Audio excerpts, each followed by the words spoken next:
Hello guys, welcome to Phoenix What If. So in this video, we will see, what if Naruto was sent to Fairy Tail and got married to Cana, Juvia, and Lisanna? If you enjoy these kinds of stories, don't forget to show us some love by hitting the like button and subscribing to the channel. Your support means the world to us. Now, let's start the story. Chapter 1. The Unforeseen Maelstrom. The air in the Fairy Tail Guild Hall tasted of cheap beer, splintered wood, and the faint, ozone tang of discharged magic. It was a taste of home. A chair, once a proud piece of oak furniture, sailed through the air in a graceful arc before shattering against the back of a large, dark-haired man who was in the middle of shouting something about real men and scrap iron. He didn't seem to notice. Natsu Dragneel, a living calamity with a dragon's heart and a boy's grin, drop-kicked a table into Grey Fullbuster, who sidestepped the projectile with a dancer's ease and retaliated with a volley of ice lances. "Get dressed, you flaming idiot!" Grey yelled, his voice barely cutting through the symphony of joyous destruction. "Make me, you popsicle!" Natsu roared back, his fists already wreathed in fire. From a stool at the long, scarred bar, Lucy Heartfilia sighed into her strawberry milkshake, a small island of sanity in a sea of madness. She watched the chaos unfold with the weary resignation of a veteran. This was just Tuesday. Elfman was roaring, Gajeel was eating a metal fork, and Natsu and Grey were trying to remodel the main hall with their fists. Everything was perfectly, wonderfully normal. That was when the sky broke. It wasn't a sound, not at first. It was a feeling, a deep, resonant hum that vibrated in the teeth, making the half-empty mugs on the bar rattle. The brawl faltered. Natsu paused mid-punch, his head cocked. Grey's ice lances melted into puddles on the floor. Every mage in the room, from the weakest newcomer to the S-class powerhouses, felt it, a colossal alien pressure pressing down on the world. Then came the sound, a shriek, like the fabric of reality being torn, followed by a deafening sonic boom that rattled every window in Magnolia. High above the guild hall, the air itself seemed to fracture. A pinprick of brilliant, sun-like gold appeared, stretching and tearing open a wound in the blue canvas of the sky. From that wound, something fell. It wasn't a meteor. It was too small, too defined. A human shape, trailing golden fire like a vengeful comet, plummeted directly toward their roof. "Everyone down," a voice boomed. It was Makarov Dreyar, the guild master, perched on the second-floor railing. His expression, usually one of wry amusement, was one of pure, undiluted shock. There was no time. The figure hit the roof with the force of an artillery shell. Timber, tile, and dust exploded downwards. The chandelier swung wildly, its lacrima crystals screaming with discordant light before the chain snapped. Chaos devolved into panic as guild members scrambled for cover. Through the newly formed hole in the ceiling, a figure dropped, landing in the center of the guild hall with a ground-shaking impact that wasn't a crash, but a solid, definitive thud. He landed on one knee, one hand pressed to the floorboards, which splintered outwards from his point of impact in a perfect circle. The dust began to settle. The entire guild, frozen in a mixture of fear and awe, stared at the intruder. He was tall, dressed in ragged black and a garish, tattered orange that seemed strangely out of place. A long, red coat, ripped and scorched, hung from his shoulders. His hair was the color of sunshine, a wild mess of spikes caked with dust and something that looked suspiciously like dried blood. Dirt and grime streaked his face, but couldn't hide the strange, whisker-like marks on his cheeks. He remained kneeling for a long moment, head bowed, his breathing the only sound in the cavernous silence. Slowly, he lifted his head. His eyes, an impossible shade of cerulean blue, swept across the room. They weren't panicked or confused. They were ancient, weary, and possessed a piercing clarity that seemed to look straight through them all. Urza Scarlet was already moving, her hand a blur as she requipped a silver sword, its point aimed squarely at the stranger's throat.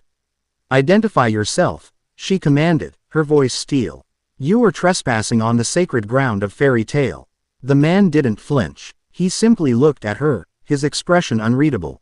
He opened his mouth, and a string of harsh, guttural sounds came out. It was a language none of them had ever heard. He frowned, a flicker of frustration crossing his features, and tapped his temple. "New language," a deep, rumbling voice echoed, not in the room, but directly inside the man's head. It's woven into the very air here, this, Ethernano. Give me a moment. Listen. Absorb. The man closed his eyes. The silence stretched, thick and heavy. Urza held her ground, her knuckles white on the hilt of her sword. Laxus Dreyar, who had been watching from his usual brooding spot upstairs, leaned forward, a dangerous glint in his eyes. This newcomer's presence felt immense. It wasn't just magic power. It was something else, something primal and overwhelming, like standing next to a mountain that was breathing. The stranger's eyes snapped open. This time, when he spoke, his voice was clear, the language of fury flowing from his lips with a slight, unplaceable accent. Where am I? You're in Magnolia, Makarov said, his voice calm but firm from the railing. The city protected by the Fairy Tale Guild, of which you just destroyed the roof. The man looked up at the gaping hole, then back at the sea of wary faces. A sigh escaped him, a sound fee-d with an exhaustion that seemed bone deep. Apologies, he said, his voice a low baritone that carried easily through the hall. The landing was less controlled than I would have liked. He pushed himself to his feet. He was taller than he looked, broad-shouldered and radiating a quiet confidence that was at odds with his battered appearance. He didn't look at Urza's sword, still pointed at him, but at Urza herself. My name is Naruto Uzumaki, he said, and I have a feeling I'm a very long way from home. The name meant nothing to them, but the feeling he exuded, the sheer pressure of his existence, was enough to keep even Natsu from making a reckless move. That doesn't explain how you tore a hole in the sky and fell through it, Laxus called down, his voice laced with arrogant suspicion. Naruto's gaze drifted upwards to meet Laxus's. For a split second, their eyes locked, and Laxus felt an involuntary jolt, a primal instinct that screamed danger. It wasn't a threat from the man himself, but a warning from the universe. It's a long story, Naruto replied, his voice flat. One I'm not even sure I understand myself. The tension was a razor's edge. The guild was a family, and they were fiercely protective. This man, this, Naruto, was an unknown quantity of immense power. He was a potential threat of the highest order. The brawling spirit of the guild, however, was not so easily suppressed. A younger, cockier mage, trying to make a name for himself, decided this was his moment. With a yell, he launched a volley of purple energy blasts at Naruto's back. Idiot, stop. Macau, one of the older members, yelled. Naruto didn't even turn around. The world seemed to contract. He didn't move, didn't erect a shield, didn't say a word. He simply released something. It wasn't magic. It was heavier. A dense, suffocating pressure washed over the guild hall like a physical wave. It was golden, warm, and utterly, terrifyingly powerful. It felt like the sun had descended into the room, its gravity pinning everyone in place. The purple energy blast simply evaporated 10 feet from his back, turning into harmless, glittering motes. Every single person in the room froze. Natsu, who had been about to lunge, found his legs locked. Gray's breath hitched in his chest. Urza's sword arm trembled, not from fear, but from the sheer, overwhelming force pressing down on her. Upstairs, Laxus's eyes were wide, his arrogant smirk completely gone. Even Makarov, a wizard saint, felt it, a power so vast and so fundamentally different from anything he had ever encountered that it defied classification. It wasn't hostile, it was just there. An absolute, undeniable statement of presence. Naruto let out a slow breath, and the pressure vanished as quickly as it had appeared. The air rushed back into everyone's lungs. The young mage who had attacked stumbled backwards, his face pale with sweat, and collapsed onto a bench. Naruto finally turned, his blue eyes sweeping across the stunned faces. I'm not looking for a fight, he said, and the simple statement carried the weight of a solemn vow. I just need answers. Makarov Dreyar slid down the banister, landing lightly on the floor. He walked forward, his small stature no impediment to the authority he commanded. He stopped directly in front of the blonde giant, looking up at him. It seems we have much to discuss, the master said, his voice grave. But first, we'll have a drink. It's how we welcome strangers in Fairy Tale. Whether they're friends, or foes we haven't beaten up yet. Naruto looked down at the diminutive master. Then around at the guild, at the wary but curious faces, the half-destroyed hall, the lingering scent of battle and booze. A small, almost imperceptible smile touched his lips. It was the first sign of emotion he'd shown other than weariness. I think, he said slowly, I can live with that. The interrogation, as it turned out, took place in Makarov's office, with a bottle of cheap whiskey and 3 glasses. Makarov and Urza sat on one side of the desk, Naruto on the other. He had shed the tattered red coat, revealing the equally tattered black shirt underneath. He moved with a liquid grace that spoke of a lifetime of combat. Every motion economical and precise. So, Makarov began, pouring a generous amount for all 3 of them. Uzumaki Naruto, you say you're not from around here. And given your dramatic entrance, I'm inclined to believe you. Naruto took the offered glass, swirling the amber liquid. He sniffed it, his nose wrinkling slightly. It's an understatement, he said, taking a small sip. He didn't choke or cough. He just let the fire of it settle. My world. It was in the middle of a war. The final battle. Something went wrong. A technique used by the enemy, a desperate, last-ditch effort. There was a tear, a flash of light, and then, falling. Urza leaned forward, her armored gauntlets creaking. A war. Fought with what? Your magic is unlike any I've ever felt. We didn't call it magic. Naruto said, choosing his words carefully. He was being honest, but the whole truth was impossible. How could he explain chakra, shinobi, tailed beasts, a goddess from the moon? It sounded like the ramblings of a lunatic. We called it chakra. It's the energy of life itself. A combination of spiritual and physical energy. I was good at using it. Good at using it is like saying a volcano is warm. Kit, Kurama grumbled in his mind. Just tell them you're a god and be done with it. Not helping. Kurama, this energy in the air, Naruto continued aloud, gesturing vaguely. Ethernano, you called it.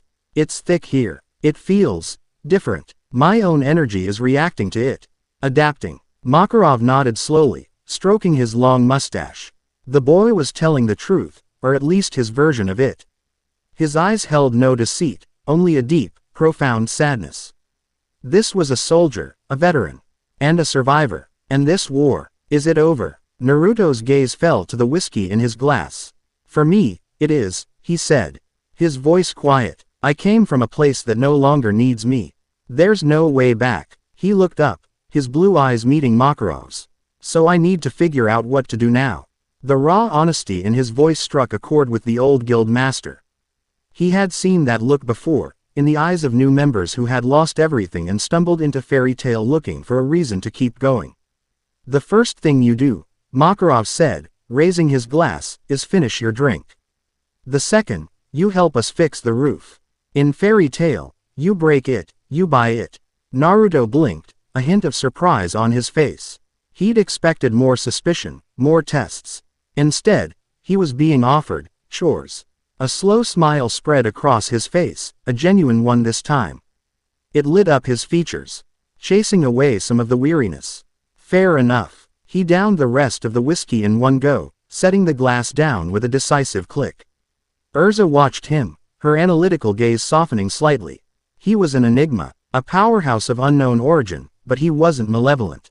He was just lost. As they left the office, the guild hall below was already buzzing with a different kind of energy. The initial shock had worn off, replaced by a feverish, excited curiosity. And in fairy tale, curiosity was often expressed through challenges.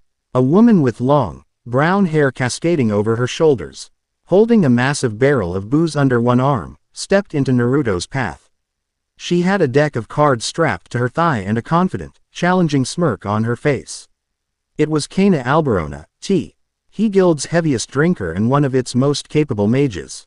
So, she said, her voice a sultry drawl.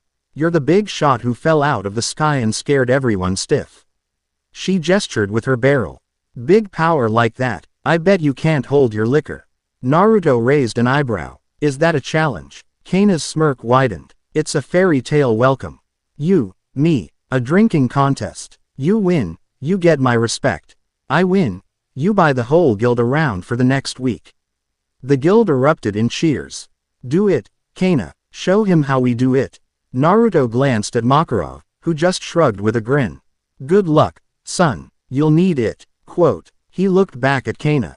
He saw the challenge in her eyes, but underneath it, he saw a sharp intelligence, a way of testing his mettle that wasn't about violence. He found himself respecting it. All right, he said, a competitive glint in his own eyes. You're on. But I should warn you, I have a ridiculous amount of stamina. Cana just laughed, a rich, throaty sound. Talk is cheap, blondie.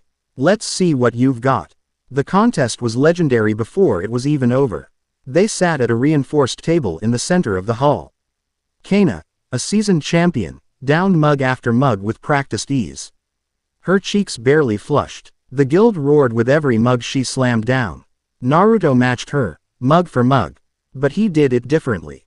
He drank with a serene, almost meditative calm. There was no bravado, no drunken slurring.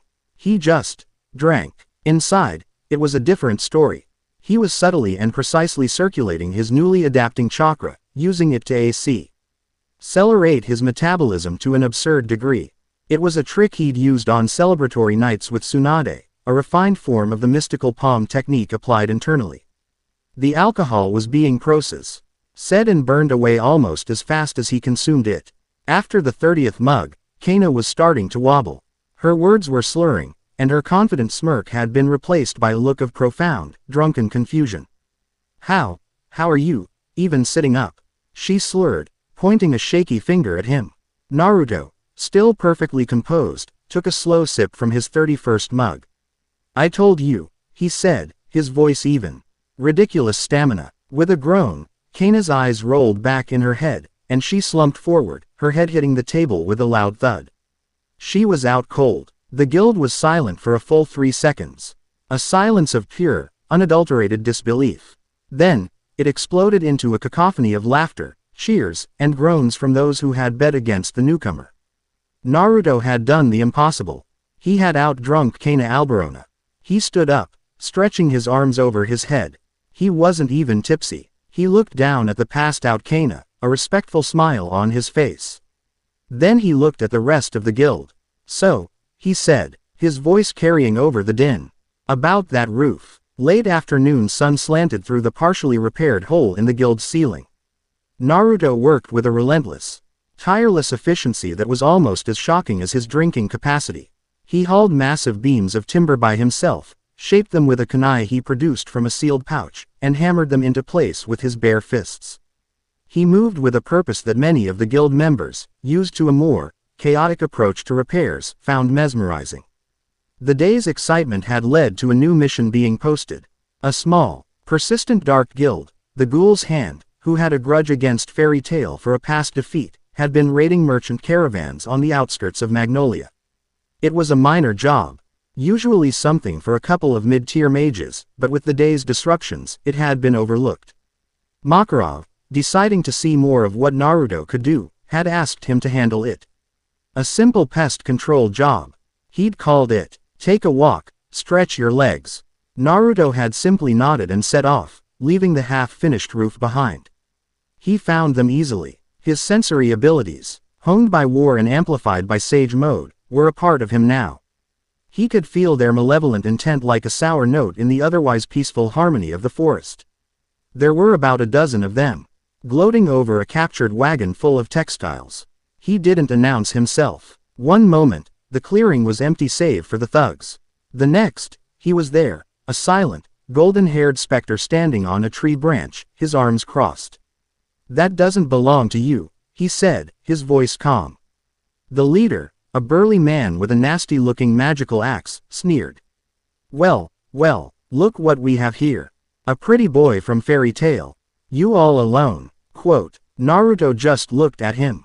Let the merchants go. Leave the cart. And this is your only warning. The thugs laughed. From the edge of the woods, hidden behind a thicket of bushes, another figure watched. It was Juvia Loxer. She had been heading into town when she sensed the disturbance and had followed, curious and worried. She knew of the Ghoul's Hand. They were weak, but vicious. And this new man was alone. Her beloved Gray wasn't here, but a member of her new family was in potential danger. The leader of the ghouls charged. I'll take your head as a trophy. What happened next was over in less than 10 seconds. Naruto vanished from the branch, He reappeared in front of the leader, his movements a blur of orange and black. He didn't punch. He simply drove the heel of his palm into the man's breastplate. The sound was like a cracked bell. The leader's eyes went wide as the air was forced from his lungs, and he collapsed, unconscious before he hit the ground. The other 11 attacked at once, a chaotic mess of curses and second-rate magic spells. Fireballs, rock shards, and blades of wind flew at him. Naruto moved through the storm like a phantom. He weaved under a fireball, deflected a rock shard with the back of his hand, and sidestepped a wind blade that cut a deep gouge in a tree behind him. He flowed between them, a master of economy and motion. An elbow to a jaw here. A precise chop to a nerve cluster in a shoulder there. A simple leg sweep that sent 3 men tumbling into each other. He never used more force than was absolutely necessary, disabling each of them with a cold, devastating efficiency that was terrifying to behold. Juvia watched, her eyes wide. It wasn't a fight, it was a disassembly. He moved with a speed and grace that was inhuman. It wasn't the explosive, flashy magic she was used to. It was something more direct, more personal, and infinitely more dominant. One of the last mages standing, in a fit of desperation, saw Juvia's hiding spot. Thinking her an accomplice, he hurled a jagged shard of dark energy at her. Die. Juvia's eyes widened. She instinctively began to turn her body to water, but she wouldn't be fast enough. A golden flash intercepted the spell. Naruto appeared in front of her, his back to her, one hand outstretched. The dark energy hit his palm and simply dissipated into nothing. He hadn't even looked at it. He turned his head slightly, his blue eyes meeting hers. "You should be more careful," he said, his voice gentle, devoid of the cold precision he'd just displayed. He then turned back to the last cowering mage and sighed. That wasn't very nice. A single flicker of movement, and the last man was unconscious with the others. The clearing was silent again, save for the chirping of birds. Naruto walked over to the bound merchants and sliced their ropes with his kunai. Juvia stepped out from the bushes, her heart still pounding. The rain that usually accompanied her strong emotions was, for once, absent. "Juvia, thanks you," she said, her usual way of speaking of herself in the third person feeling slightly awkward in the face of his calm demeanor. Naruto turned to her fully. Sheathing his kunai, he gave her a small smile. "No problem. Glad you're okay." His eyes drifted to her hands, where water was nervously coalescing and dripping to the ground. "Your control over water is impressive. The pressure you can generate. I felt it from a mile away." Juvia blinked, surprised. Most people just called her magic gloomy or creepy. Gray just found it annoying most of the time. No one had ever called it impressive. "But," he continued, tapping his chin thoughtfully, "you let it flow. You command the wave. Have you ever tried commanding the drop? Focusing all that power into something small, something dense. Like a needle." He held out his hand, palm up. A small, perfect orb of blue energy, swirling like a miniature galaxy, appeared in his hand. It was a Rasengan, but a tiny, non-threatening version. Immense power is good, but immense power, precisely controlled, that's what wins fights before they even begin. He let the orb fade and gave her another warm smile before turning to escort the merchants back toward town. "Stay safe, Juvia." Juvia stood there, staring at the spot where the swirling orb had been. He knew her name. He had praised her power. And he had given her advice. A genuine, strategic piece of advice that treated her like a capable peer. A strange warmth bloomed in her chest, a feeling that had nothing to do with her obsessive love for Gray. It was appreciation, and it was aimed at the man with sunshine hair and eyes like the summer sky. Deep in the rugged hills far to the north of Magnolia, hidden within a forgotten and crumbling ruin, an ancient stone dais sat in perpetual shadow. Etched upon its surface was a complex array of geometric lines and glyphs, a seal of immense age and power. For millennia, it had been dormant, its light faded. But earlier that day, when a being of impossible energy had appeared in fury, the seal had changed. A hairline crack, spider webbing out from the center, had appeared. Now, as the sun began to set, that crack glowed with a faint, sickly violet light, pulsing in time with a slow, deep heartbeat that seemed to emanate from the very rock itself. A figure stood before the dais, cloaked and hooded, their form lost in the gloom. They held up a hand, feeling the subtle vibration in the air.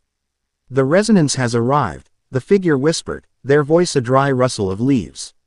It was impossible to tell if they were male or female. Stronger than the prophecies foretold. The key has turned in the lock. The hooded head tilted, as if listening to a sound no one else could hear. Soon, the voice rasped, a chilling reverence in its tone. Soon, the king will stir from his slumber. And he will be so very, very hungry. The moon was fuller in this world. Brighter. Naruto sat on the repaired section of the guild hall's roof, his legs dangling over the edge, staring up at the unfamiliar constellations. The sounds of the guild celebrating below were a dull, happy roar. They had welcomed him, fed him, challenged him, and accepted him with a casual speed that was both baffling and heartwarming. They're a good bunch, Kurama noted from within. Loud, obnoxious, but good. Yeah, Naruto thought back, a faint smile on his face. They remind me of home. The thought came with a sharp, familiar pang of loss. He was a hero in his world, a savior. But his world was gone, and he was here. A stranger with too much power and no purpose. The victory he had fought for his entire life had, in its final moment, exiled him. It's a pretty sky, isn't it? He turned. A young woman with short, white hair and kind, blue eyes was standing a few feet away. She was holding 2 mugs of hot chocolate. It was Lisanna Strauss, the sister of Mirajan and Elfman.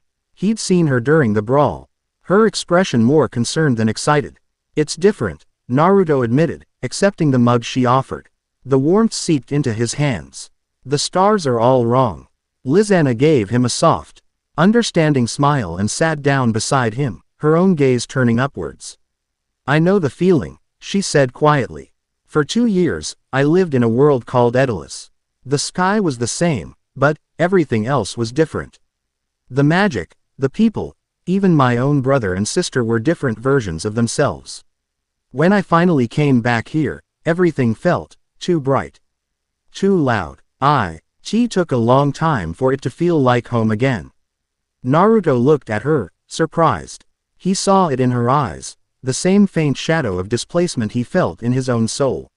She understood, not the details, not the war or the chakra, but the fundamental, bone-deep feeling of being an outsider in a familiar-looking place.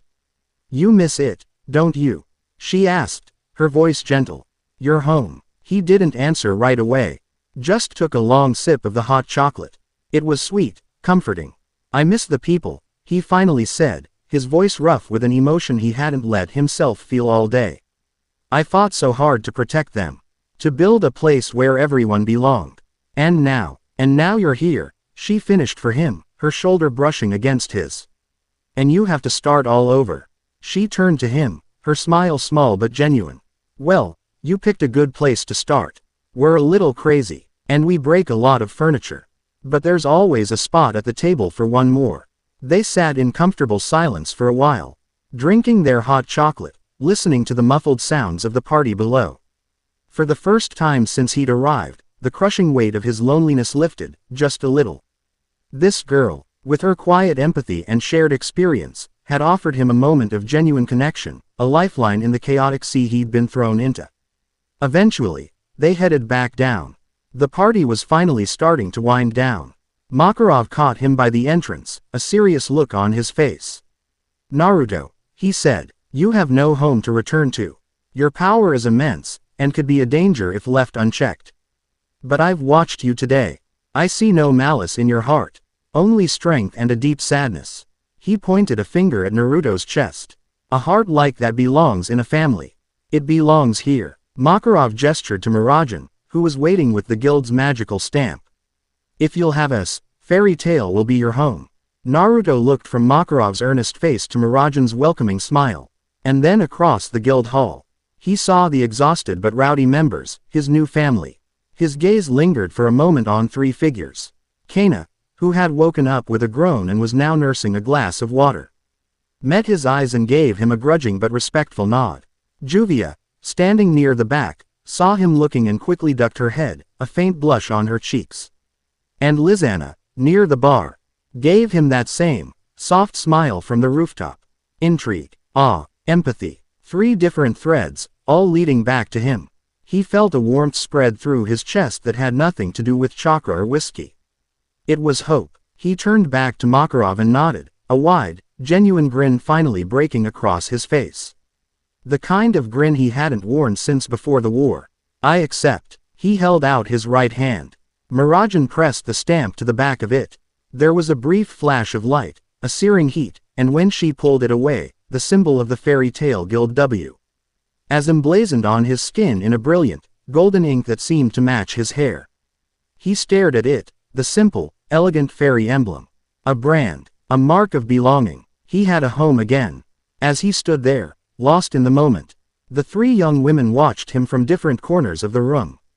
Cana raised her glass of water in a silent, mocking toast, a competitive fire lit in her eyes. Juvia peeked at him from behind a pillar, her heart fluttering with a new, confusing emotion. Lisanna simply smiled, a quiet happiness blooming in her chest for the lonely boy who had fallen from the sky. The maelstrom had arrived in fury, and nothing would ever be the same. Chapter 1 End. Chapter 2. Bonds forged in crimson. Naruto awoke to the sound of a very angry bird and the intrusive brightness of a sun that felt too cheerful. He was in a small, clean room, the bed surprisingly comfortable.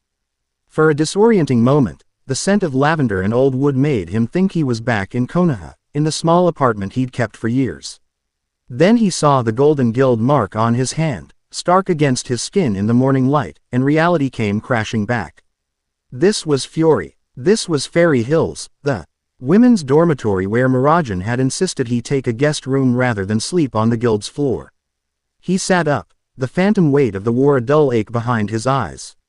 It was always there in the first moments of waking, a ghost that hadn't yet realized it was dead. He ran a hand through his spiky blonde hair, feeling the grit and grime of yesterday's chaos. A shower was his first priority. A real meal was his second. A purpose was a distant, hazy third. Downstairs in the guild hall, the scene was one of magnificent, organized chaos. The hole in the roof was still a gaping maw, but below it, the guild was functioning at full, boisterous capacity. The morning light streamed down, illuminating dust motes dancing in the air and the gleam of spilled drinks on the floor. Most of the Ken furniture had been swept into a prodigious pile in one corner, which Gajeel Red Fox was eyeing like it was a buffet. Naruto slipped onto a barstool, and Marajan, the epitome of grace amidst the madness, placed a massive plate of bacon, eggs, and toast in front of him with a serene smile. "Good morning, Naruto. Sleep well." "Better than I have in a long time," he admitted, the words feeling truer than he expected.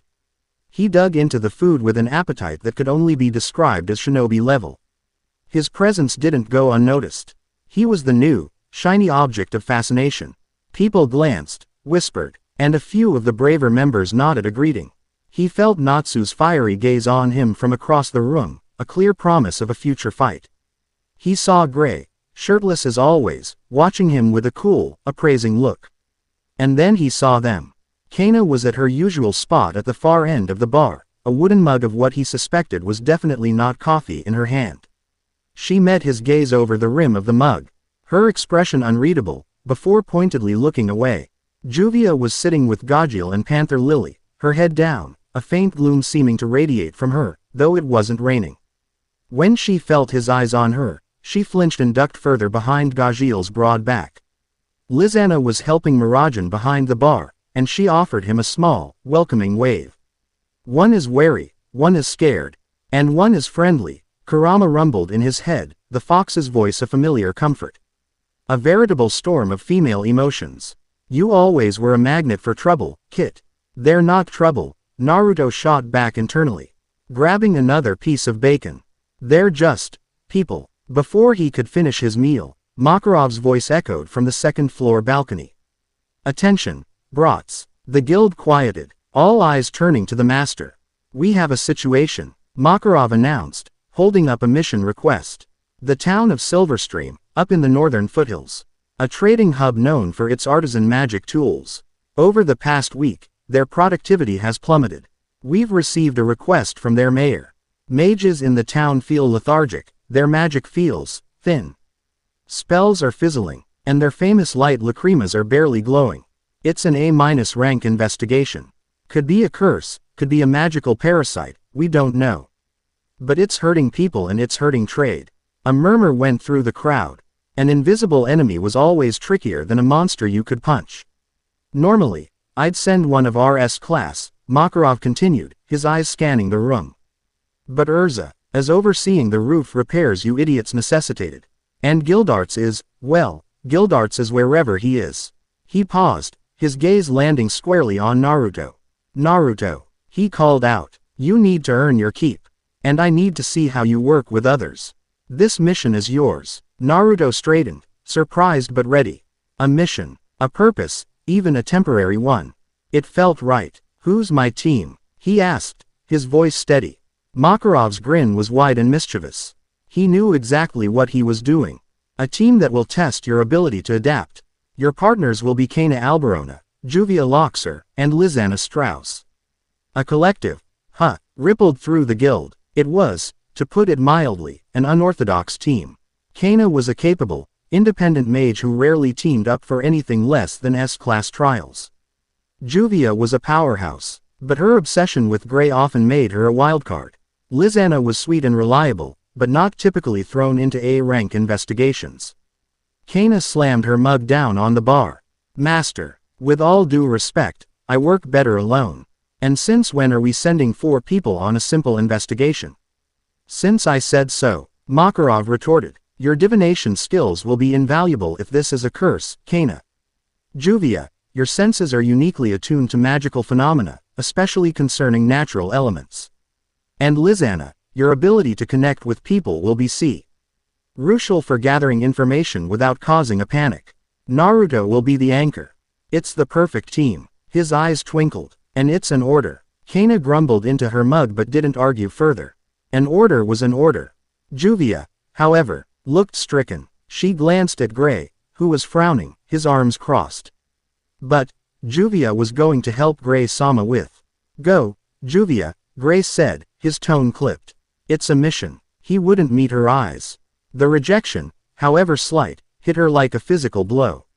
Her shoulders slumped, and the air around her grew palpably colder. Naruto saw the exchange. He saw the flicker of hurt in Juvia's eyes, the stubborn pride in Cana's posture, and the quiet resolve in Lisanna's. This was going to be interesting. When do we leave? Naruto asked, standing up. Train leaves in 1 hour. Makarov said. Don't be late. The train ride was an exercise in strained silence. They had found a 4-person compartment, and the atmosphere within it was thick with unspoken tension. Cana had immediately claimed a window seat, produced a hip flask from somewhere within her top, and was now pointedly staring at the passing scenery. Juvia sat in the opposite corner, curled into a ball of misery. Her gaze fixed on a water droplet tracing a path down the window pane. Lisanna sat next to Naruto, offering him a sympathetic, it's not usually this quiet, smile. Naruto, who had dealt with the simmering hostility of a newly formed Team 7, was unfazed. Silence was just a void waiting to be filled. So, he began, leaning forward slightly to address Cana. Those cards you have, they're your magic. Cana glanced at him, surprised by the direct question. Holder-type magic, she said, her tone clipped. Card magic. I can trap people in them, use them for different elemental attacks. Tell fortunes, a lot of things. She took a swig from her flask. When they work, it's versatile, Naruto noted, genuinely impressed. In my world, we had something similar. Sealing tags. Paper scrolls with inscribed formulas. We used them for everything from creating explosive traps to summoning weapons. He held up his hand, letting a small flicker of golden chakra dance on his fingertips. The principle is the same. Imbuing an object with your energy to create an effect. Cana watched the golden light, her eyes narrowing in thought. It was an analytical perspective he hadn't expected from the man who had drunk her into oblivion. He then turned his attention to Juvia. Juvia, he said, his voice gentle. Master said you're attuned to natural elements. What does the Ethernano feel like to you? Juvia started, surprised to be addressed. Juvia feels it in the water, she said quietly. It makes the water strong. Happy. When Juvia is sad, the water is sad, too. So your emotions directly influence a fundamental element, Naruto mused. That's not a weakness. That's an incredible source of power. If you can learn to shape your emotions, you can shape the world around you. He thought of his own past, of how Kurama's rage used to spill out and consume him. It's a power that has to be respected, not feared. Juvia stared at him, her blue eyes wide. He spoke of her gloomy power as if it were a legendary weapon. Gray-sama just got annoyed when it rained. This blonde man, he understood. The gloom around her seemed to lift, just a fraction. Lisanna smiled, seeing the ice begin to thaw. What about you, Naruto? What was your home like? She asked, deftly shifting the topic to something less intense. Naruto's smile was a little sad. Loud, he said, full of idiots I'd die for. And the best ramen you've ever tasted. The simple description was filled with a world of longing, and for a moment, the three women saw past the powerhouse and the enigma to the lonely man underneath. The rest of the journey passed in a much more comfortable quiet, punctuated by questions and stories, each one a small thread being woven into a new tapestry. Silverstream was subdued. The town was nestled in a picturesque valley, a river of the same name running through its heart. The architecture was quaint, with water wheels and intricate clockwork mechanisms adorning many buildings. But the life was missing. The usual bustle of a trading hub was replaced by a lethargic quiet. People moved slowly, their shoulders slumped. The famous light lacrimas that lined the streets flickered and sputtered with a weak, apologetic glow. The air itself felt thin, like a watered-down drink. They met with the mayor, a portly, worried man named Gable, who wrung his hands as he explained the situation. It started about a week ago. Just a little tiredness. Then, my pocket watch, which is powered by a small magic crystal, stopped working. Mages who came to trade found their spells were half as strong. It's like the magic is being leached out of the very air.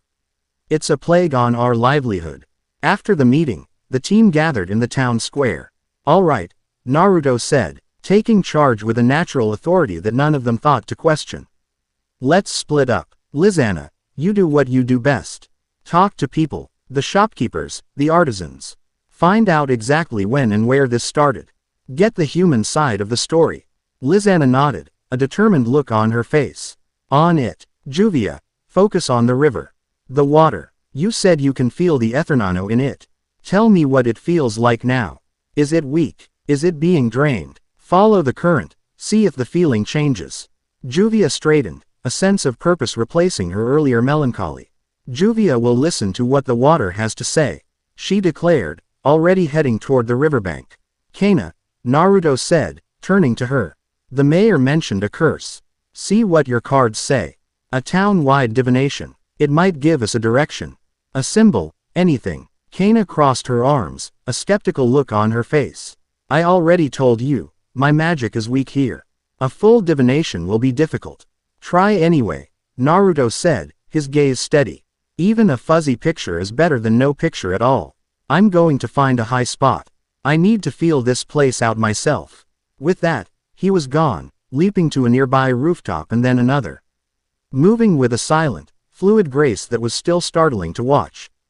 Cana watched him go, a reluctant admiration warring with her pride. He wasn't arrogant, he was decisive. He listened to their skills and deployed them like a seasoned commander. Annoyingly, he was good at this. She pulled out her deck of cards, sighing. All right, Blondie, let's see what the cards have to say about your hunch. She laid them out on the edge of a public fountain. The images were murky, the connections between them faint. But she saw something. The tower, struck by lightning. The moon, representing illusion and deceit. And the devil, symbolizing bondage and addiction. But it was twisted. Instead of a chain, the figures at the devil's feet were being drained by thin, red tendrils. It wasn't a curse. It was something parasitic.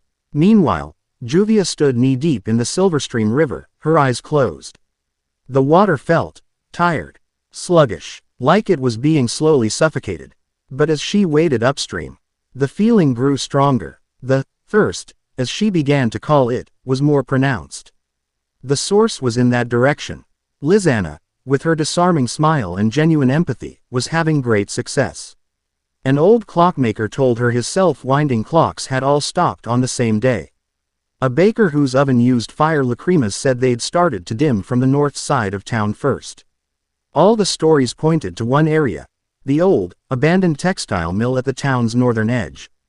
High above, Naruto sat cross-legged on the spire of the town's clock tower, his eyes closed in meditation. He had entered sage mode. The world resolved itself into a tapestry of energies. He could feel the life force of every person in the town, a sea of faint, flickering flames. And he could feel the wrongness. It was a subtle, creeping drain, like 1,000 tiny needles sipping away at the ambient ethernano. It was biological, not magical in origin, and it was strongest to the north.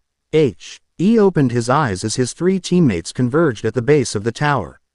They all shared their findings. Parasites, north, the old mill, were all pointing to the same place, Naruto said, hopping down to land silently beside them. Good work, all of you. The praise was simple, direct, and it made them all stand a little taller. Let's go say hello, Naruto said, a grim smile on his face. The old textile mill was a dilapidated husk of a building, its massive water wheel still uncovered in moss. The air around it was heavy and cloying. As they drew closer, they could see them. Small, slug-like creatures, the size of a man's hand, clung to the walls of the mill. They were a sickening shade of crimson, and they pulsed with a faint, greedy light as they drank the magic from the very stones. So that's our problem, Cana muttered, her expression disgusted. They are grotesque, Juvia added, her hands already gathering water from the damp air. Suddenly, a dozen of the creatures shed from the wall and scurried toward them with unnatural speed. Here they come, Lisanna shouted, transforming her arms into powerful, feathered wings. Animal soul. Eagle. Cana was the first to act. Fire card, she yelled, swiping a card through the air. A pathetic jet of flame, more like a sputtering lighter than a proper fireball, shot out and dissipated a foot from the card. The parasites were unaffected. Damn it, she cursed, her frustration palpable. The drain is too strong here. Juvia unleashed her own attack. Water slicer. A barrage of water blades shot forward, but they were slow. Lacking their usual cutting power, they splashed harmlessly against the creatures' rubbery hides. The parasites lunged. Naruto moved. He became a blur, weaving between the 3 women. He didn't use a Rasengan or any grand technique. Just taijutsu. A precise kick sent one creature flying into a wall where it splattered. A quick jab with 2 fingers made another convulse and go still. He moved through the swarm. A whirlwind of controlled violence, his movements so fast and efficient it was hard to track. In seconds, the attacking parasites were a collection of twitching, broken heaps on the ground. He stood over the last one. His expression thoughtful. They're weak, but they drain magic on contact. The more of them there are, the bigger the dead zone they create. Cana stared at her useless cards. Then at the effortless way Naruto had handled the threat. A bitter frustration rose in her throat. She was a powerful mage, a candidate for S-class, the daughter of Gildarts Clive. And here, she was useless. She couldn't even light a fire. The familiar weight of her own perceived inadequacy settled on her shoulders, heavier than ever. I'm no good here, she said, her voice tight. My magic is gone. Naruto looked at her, seeing the anger and self-reproach in her eyes. He recognized that look. He'd worn it himself for years, a desperate kid trying to measure up to legends. Your magic isn't gone, he said, his voice firm but not unkind. Your usual way of accessing it is. So we find a new way. They cleared out the rest of the mill, which was empty save for more of the dormant parasites. The trail led to a maintenance tunnel in the floor, leading down into the darkness. But it was late. They were tired, and morale, especially Cana's, was low. We'll hit the source tomorrow, Naruto declared. For now, we rest and regroup. That evening, at the town's only inn, the mood was somber.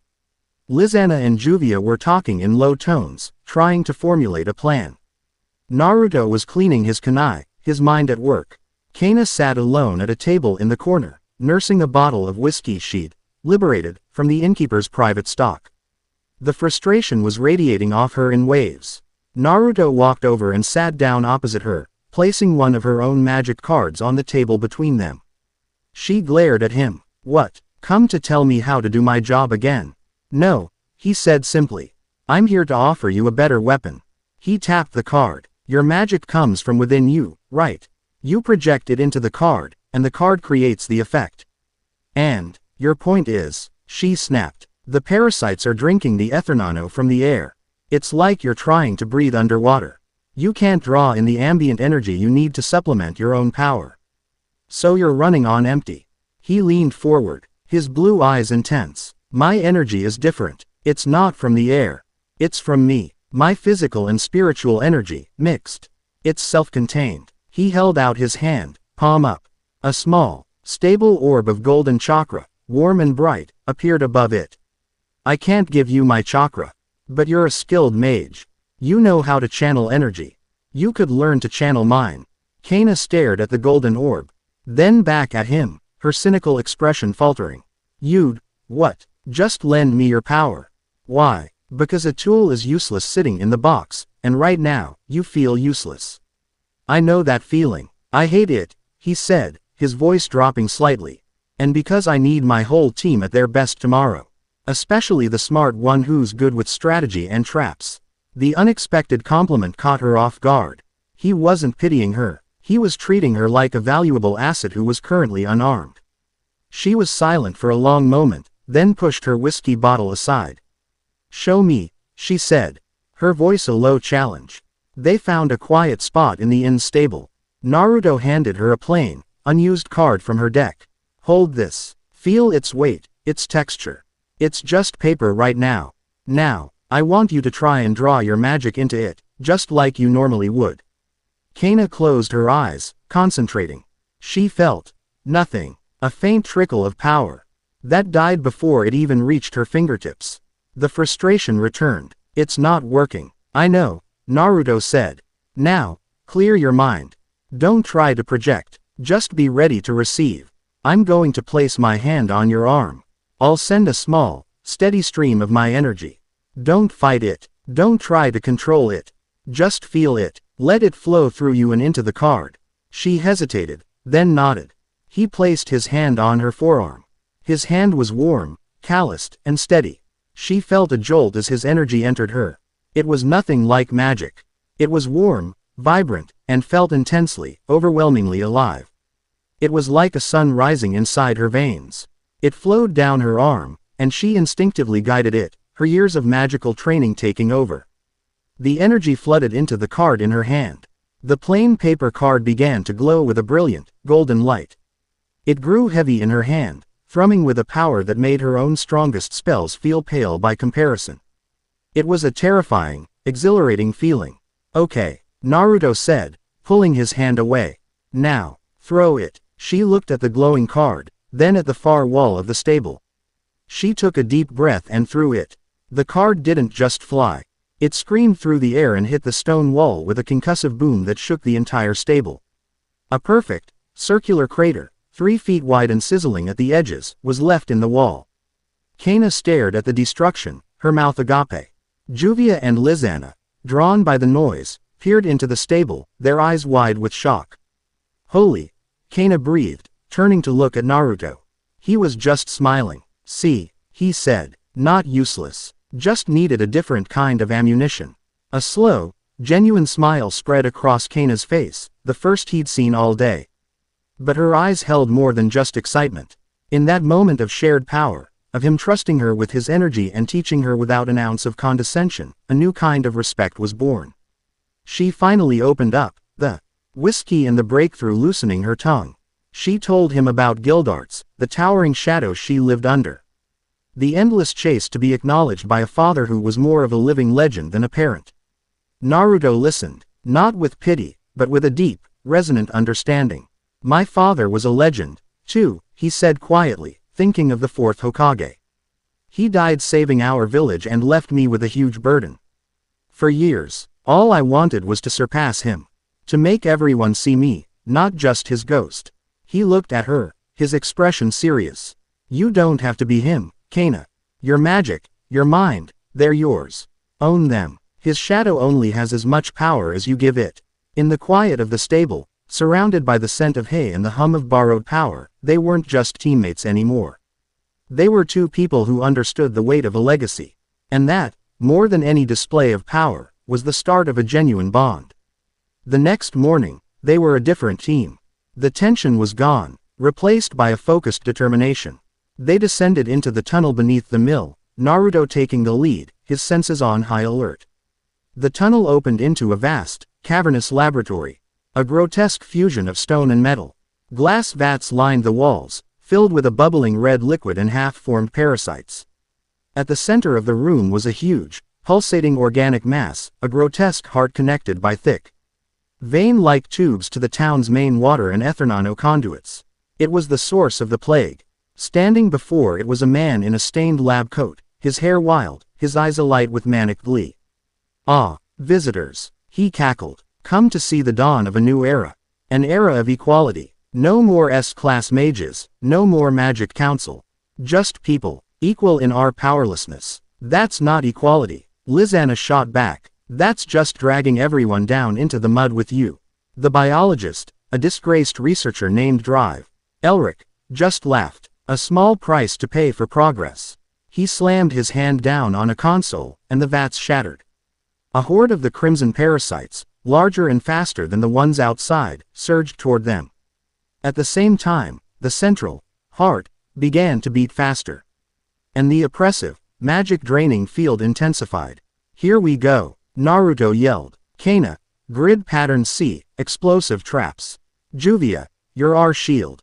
Lisanna, you're with me, draw their fire." The plan they'd formulated the night before went into motion. Cana, now a conduit for Naruto's power, was a whirlwind of destruction. "Golden shower," she yelled, throwing a handful of infused cards into the air. They exploded in a blinding flash of golden light, stunning a wave of parasites. She followed up with precisely thrown cards that detonated on impact, clearing paths and hurting the creatures. Juvia, taking Naruto's advice to heart, wasn't just throwing water. Her body turned into a churning vortex of water, immune to the parasites' physical attacks. "Water nebula," she roared, creating a massive, swirling dome of water around them, intercepting stray attacks.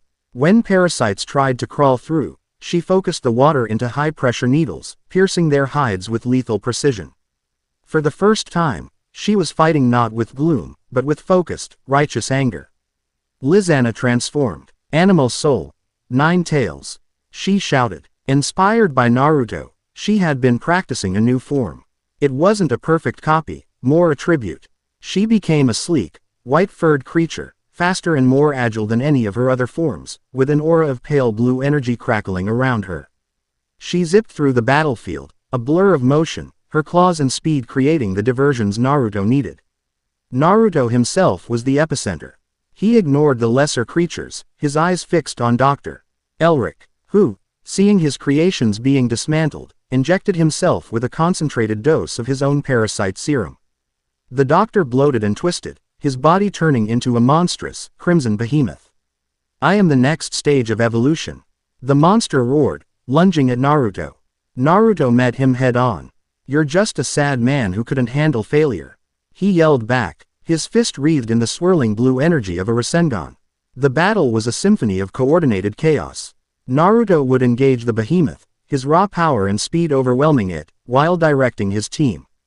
"Juvia, pressure wall, my left." A wall of solid, pressurized water slammed into the monster, making it stumble. "Lisanna, draw them off Cana." Lisanna's new form darted past, leading a swarm of parasites on a wild chase. "Cana, now," Naruto shouted. Cana had been laying cards on the floor around the central heart, her hands a blur. "It's ready." Fairy Glitter's casket. It wasn't the true S-class spell, but her own improvisation, a sealing array powered by Naruto's seemingly endless energy.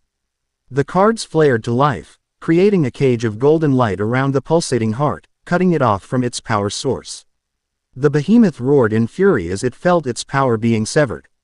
It swiped at Cana, a last-ditch effort. "Oh no, you don't." Naruto appeared in front of her, catching the monster's massive claw in his bare hands. The ground cracked beneath his feet from the force, but he didn't budge. With a yell, he forced the claw back and drove his Rasengan deep into the creature's chest.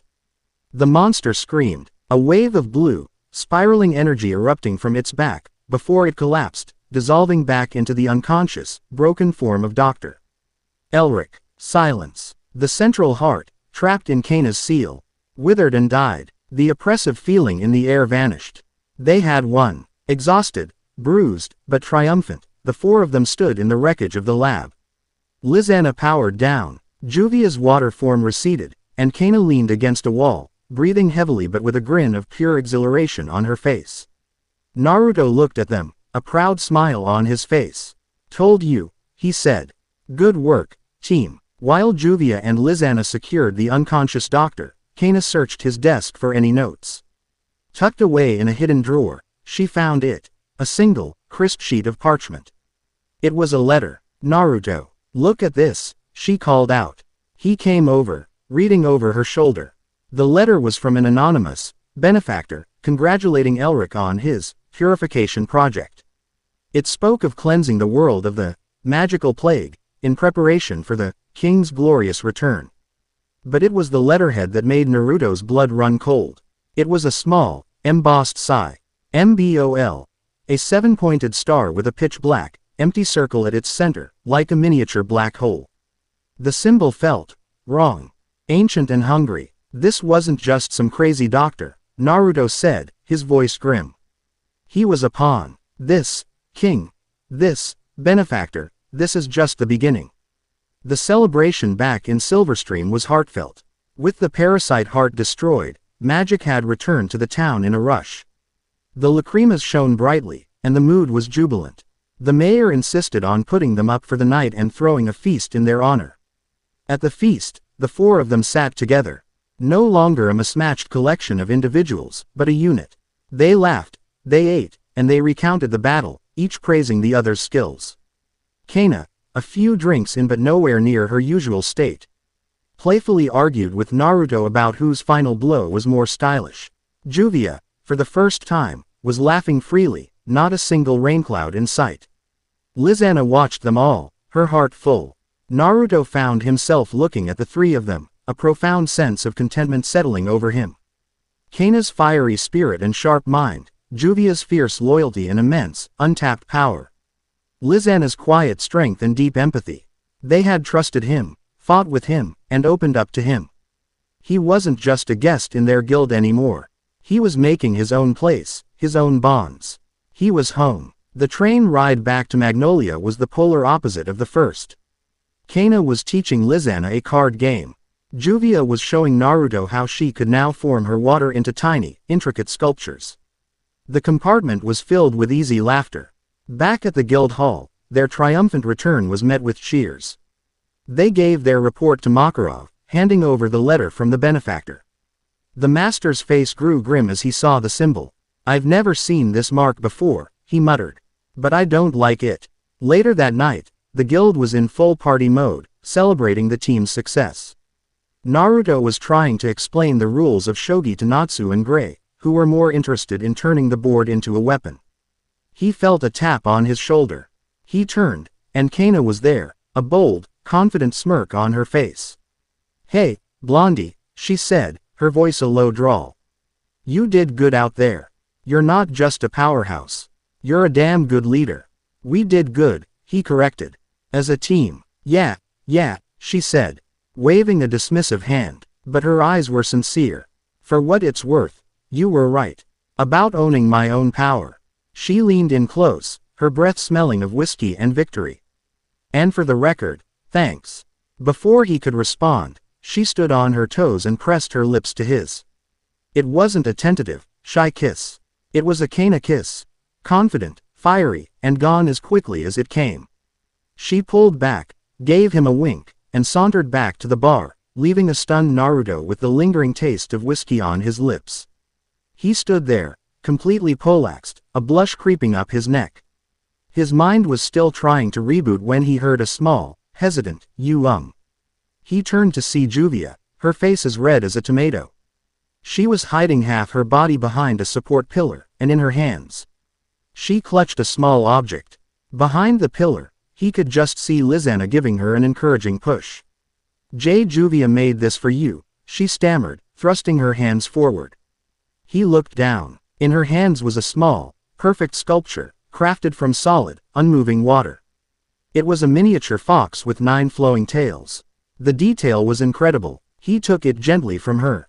It was cool to the touch, a solid, tangible piece of her magic. "Juvia," he said, his voice soft. "It's perfect. Thank you." Juvia let out a small squeak of joy, her blush deepening. Before she turned and practically ran away, Lisanna laughing as she followed her. Naruto stood there in the middle of the roaring guild, the cool water sculpture in one hand, the back of his other hand tingling where his new guild mark was. And his lips still warm from Cana's kiss. He looked across the room. Cana raised her mug to him. Lisanna gave him that warm, knowing smile. And he could see Juvia peeking at him from behind the bar. Her eyes shining. A golden blush spread across his whiskered cheeks. Trouble, Kurama had called them. Maybe they were, but as he looked at the intricate fox in his hand, a symbol of his past given new form by his future, he decided it was the best kind of trouble he could have ever hoped to find. Chapter 2 End. Chapter 3. The Council's Shadow and the Water's Resolve. The days following the Silverstream mission settled into a new kind of normal. Naruto was no longer a curiosity, he was a fixture. The sight of him sparring with Natsu in the guild's yard, a dazzling, almost casual display where Naruto would sidestep, redirect, and nullify Natsu's most ferocious attacks with infuriating ease, became a daily spectacle. He never once threw a serious punch back, treating the whole affair like a dance, a fact that only enraged and excited the Dragon Slayer more. "Fight me for real," Natsu would roar, launching a fire dragon's roar that Naruto would calmly dissipate with a precise pulse of wind-natured chakra from his palm. "You're not ready," Naruto would reply with a grin, not a hint of arrogance in his voice, just a simple statement of fact. "You're all firepower, no finesse. You'd burn yourself out in a minute." He was becoming part of the guild's strange, chaotic rhythm. He helped Levi decipher ancient texts, his knowledge of sealing formulas Rom a different world providing unexpected insights. He let Elfman try and fail to beat him in arm wrestling, praising the man's manly spirit. And he found himself constantly in the orbit of the 3 women he'd fought alongside. Cana would saunter over, a teasing glint in her eye, and challenge him to a game of poker, her strategic mind a surprisingly sharp foil to his own deceptive tactics. Lisanna would bring him a drink, her presence a pocket of calm in the guild's storm, and they would talk about nothing and everything. And Juvia would watch him from a distance, her usual raincloud conspicuously absent.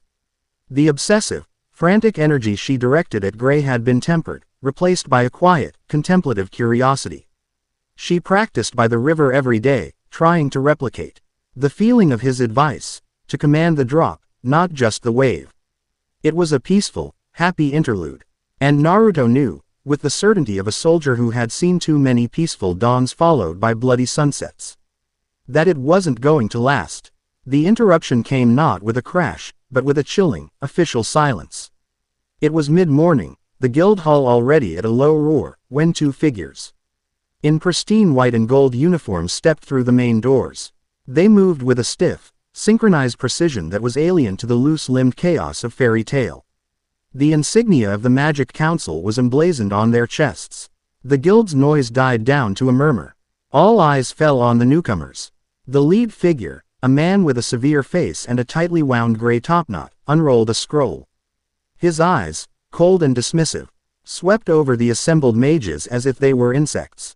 By order of Chairman Grandoma and the esteemed Magic Council, he announced, his voice thin and reedy, carrying an unearned authority. "We are here for the entity known as Naruto Uzumaki." Naruto, who had been listening to one of Lucis' stories, didn't even stand up. He just turned on his stool, his expression calm. The official's eyes locked onto him. "You are classified as a potential continental threat, designation, Maelstrom. Your energy signature is of an unknown and unprecedented scale. You hereby ordered to surrender yourself to the custody of the Magic Council for evaluation, registration, and containment." "Containment," Lucy whispered, her eyes wide with fear. "No way," Natsu growled, his fists already heating up. "He's one of us." The official ignored them, his gaze fixed on Naruto. "Your compliance is mandatory. Non-compliance will be met with the full force of the Rune Knight regiments stationed at Era." Makarov hopped onto the bar, his face uncharacteristically grim. My boy just saved an entire town from a plague your council knew nothing about. He's a member of Fairy Tail. He is not a threat to be contained. His very existence is a threat, the official snapped back. Power like that, unregulated, is a cataclysm waiting to happen. He will come with us, or we will level this entire town to retrieve him. The threat hung in the air, cold and absolute. Naruto finally stood up, his full height seeming to cast a shadow over the officials. He walked forward, stopping a few feet from them. He wasn't angry. He looked disappointed. I've dealt with people like you before, he said, his voice quiet but resonant. Men who fear what they can't control, so they try to put it in a cage. I won't go with you. He looked back at Makarov, at the worried faces of his new friends. My power serves Fairy Tail. It protects this family. It does not belong to a distant Chi government that hides behind scrolls and threats. So be it, the official said, a cruel smirk touching his lips. He raised a hand, and a signal flare shot up from his palm, bursting in the sky above Magnolia. You have brought this upon yourselves. Within minutes, the ground began to tremble. The sounds of marching feet, thousands of them, echoed from the city's main thoroughfare. Outside the guild, civilians scattered as rank upon rank of rune knights, clad in dark, functional armor and carrying magically infused spears, formed a cordon around the building. They were a disciplined, faceless army. At their head was a man in ornate, silver-plated armor that shone in the sun. He was tall and powerfully built, with sharp, aristocratic features and cold, intelligent eyes. His hand rested on the hilt of a longsword that hummed with a strange, oppressive energy. Captain Valerius, the council official said with a deferential bow as the captain strode forward. The situation is under control, Counselor, Valerius said, his voice a smooth, confident baritone. His gaze swept over the guild members who had spilled out onto the front steps. Fairy Tail, as predictably emotional and short-sighted as ever. His eyes found Naruto, standing at the forefront with Makarov, Urza, Natsu, and Gray. You are the one they call Maelstrom. You have 10 minutes to surrender. After that, I will be forced to use measures that will be unpleasant for everyone. Makarov's form began to swell, his magic pouring off him in visible waves. You want one of my children, Valerius. He boomed, his voice echoing with the power of a titan. You'll have to go through me and every single mage in this guild. A roar of agreement went up from the assembled members of Fairy Tail. They raised their fists, their magic flaring to life in a defiant, chaotic rainbow of colors. They were outnumbered 10 to 1, but they were a family.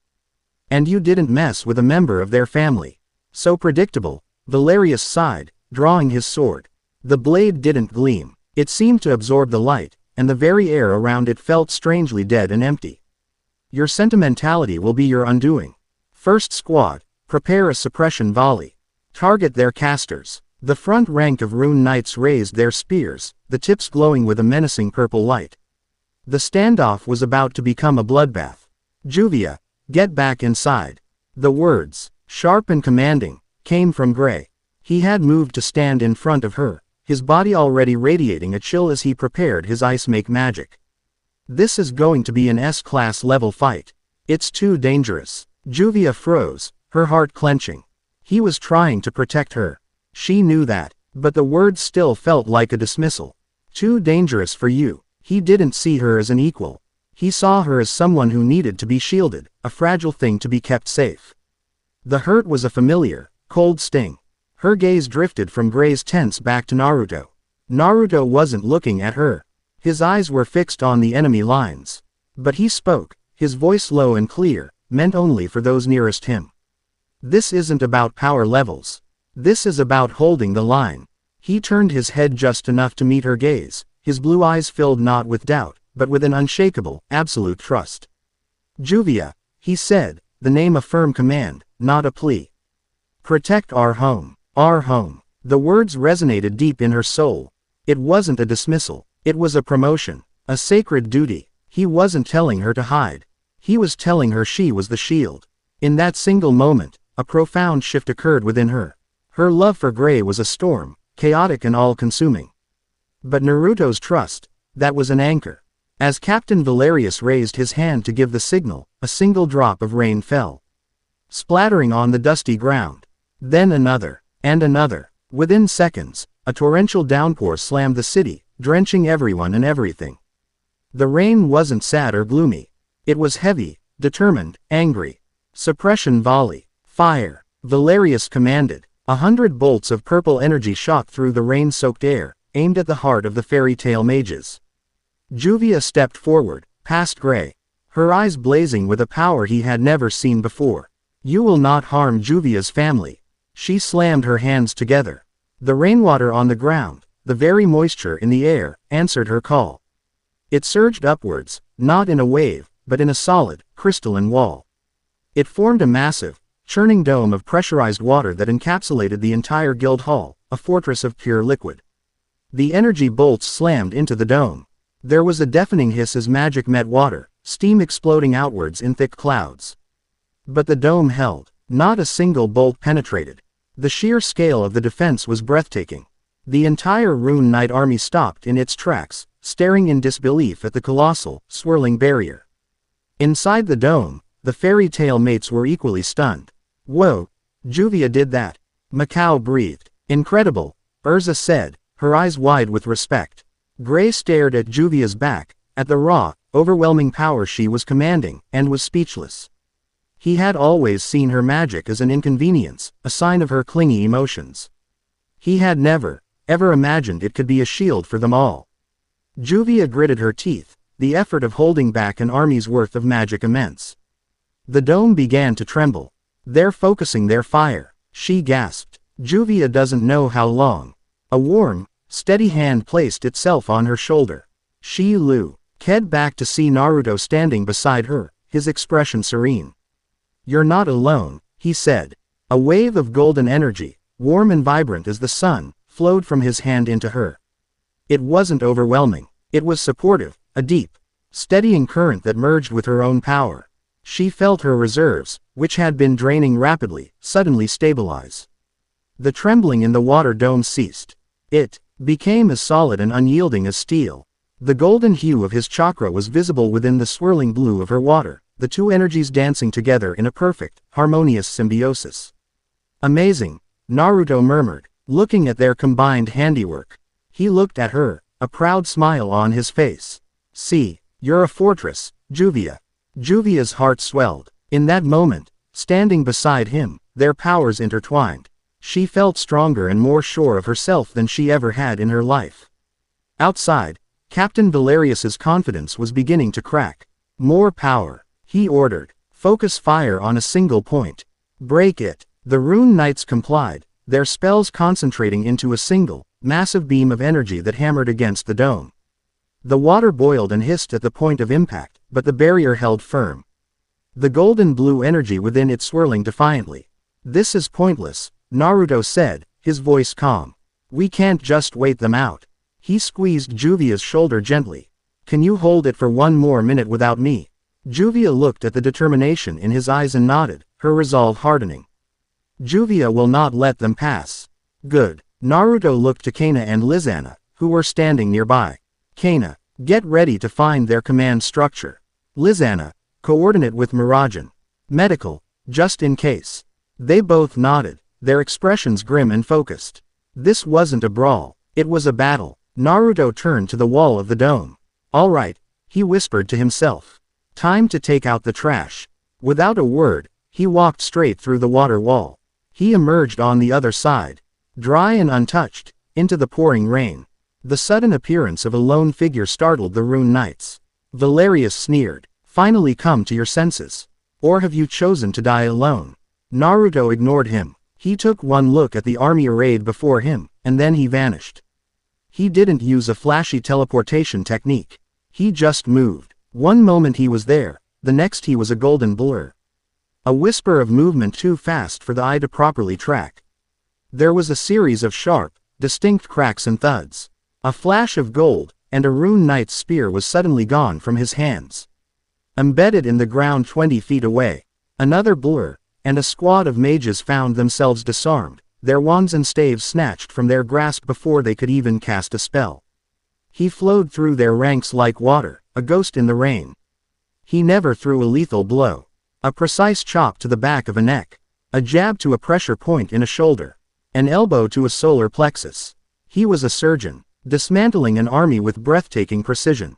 It wasn't a fight, it was a masterclass in controlled, non-lethal dominance. Panic began to spread through the disciplined ranks. They couldn't hit what they couldn't see. Valerius's eyes widened in fury and disbelief. He's just one man. Form a phalanx. Pin him down. The captain himself moved to intercept, his nullify. Cation sword cutting a wide arc meant to cleave Naruto in two. Naruto reappeared in front of him, catching the strange, light-absorbing blade on the back of his gloved hand. The impact sent a shockwave through the ground. But Naruto didn't even flinch. "This sword," Naruto said, his voice dangerously low as he stared at the weapon. "This energy, it feels dead. Unnatural." He narrowed his eyes, feeling the faintest echo of the same energy he'd sensed from the benefactor's letter. It was faint, masked by the sword's own magic, but it was there. This confrontation, it was a test. Orchestrated by them. It's nullification magic. "You savage," Valerius snarled, trying to pull his sword free but finding it held fast. "It negates any energy it touches. It should be tearing you apart." "It's trying," Naruto admitted. Golden chakra flaring around his hand, overwhelming the sword's deadening effect. "But I've got a lot more energy than you have, sword." With a sharp twist, he wrenched the sword from Valerius's grasp. The captain stared in shock at his empty hands. Naruto didn't give him time to recover. He spun, driving a knee into Valerius's stomach, doubling him over. Then he brought the hilt of the nullification sword down hard on the back of the captain's neck. Valerius crumpled to the ground, unconscious. Naruto stood over him, holding the sword. He looked at the polished, dark stone. Embedded in its pommel, the source of the faint, hungry energy. With a grunt of disgust, he snapped the blade over his knee. The sword shattered, and the dark stone clattered to the ground, cracking in two. He then tossed the broken pieces at the feet of the remaining, terrified rune knights. He hadn't killed anyone. He hadn't seriously injured anyone. He had simply, and utterly, defeated them. "Go home," Naruto said, his voice carrying over the rain. "Tell your chairman that fairy tale protects its own." The rune knights, their commander defeated and their morale shattered, hesitated for a moment, then broke ranks, scrambling away in a disorganized, humiliating retreat. As the last of the rune knights vanished, the rain began to soften, the angry downpour easing into a gentle, cleansing drizzle. The massive water dome collapsed, the water flowing harmlessly into the city's gutters. Juvia stumbled, her energy finally giving out. Strong arms caught her before she could fall. She looked up into Naruto's smiling face. "You did it, Juvia," he said, his voice full of pride. "You saved us all." The guild erupted. They surged forward, lifting both Naruto and Juvia onto their shoulders, chanting their names. Natsu was screaming about how awesome the water dome was, Elfman was roaring about how manly their stand had been, and Cana was whistling, a look of profound respect on her face as she looked at both of them. Later, after the chaos had subsided and the guild had retreated inside to celebrate their victory, the rain finally stopped. The setting sun broke through the clouds, casting long, golden rays across the wet cobblestones. Naruto found Juvia by the river that ran through Magnolia, watching the water flow. She was staring at her reflection, a confused, thoughtful expression on her face. "Are you okay?" he asked, coming to stand beside her. "Juvia doesn't know," she confessed, not looking at him. When Gray-sama told Juvia to hide, it hurt. It always hurts, but she is used to it. But when you trusted Juvia, that felt different. She finally looked at him, her blue eyes filled with a raw, searching vulnerability. Juvia has loved Gray-sama for so long, it has become who she is. But today, she was not Juvia who loves Gray. She was Juvia of fairy tale. She was a shield, and you saw that before she did. Naruto listened patiently, his presence a calm and steady anchor. When she finished, he didn't offer easy answers or tell her how she should feel. "Your love for him is part of you, Juvia," he said gently. "It's fierce and powerful, like your magic." He reached out, Not to touch her, but to gesture to the river. But a river this strong shouldn't just flow in one direction. It can water many fields. He met her gaze, his own eyes soft but clear. Your love, your loyalty, those are your greatest powers. Don't ever let anyone make you feel like they're a weakness. I am honored to have them guarding my back. Tears welled in Juvia's eyes. But they weren't tears of sadness. They were tears of relief, of understanding. He wasn't a love rival. He wasn't trying to replace Gray. He was a friend. Someone who saw her, all of her, and thought she was magnificent. Overcome with an emotion she couldn't name, she did something she had never done. She reached out and hugged him, burying her face in his chest. Thank you, Naruto-san, she whispered. He was surprised for a moment, then his arms came up to hug her back. It wasn't awkward or romantic. It was comforting. When she pulled away, he smiled and gently brushed a tear from her cheek with his thumb. Before placing a soft, chaste kiss on her forehead. A simple, profound gesture of affection and respect. Across the guild hall, from the second-floor balcony, Gray Fullbuster watched the scene by the river. He had watched Juvia create the dome. He had watched Naruto support her. And he was watching them now. A complex, unfamiliar emotion churned in his gut.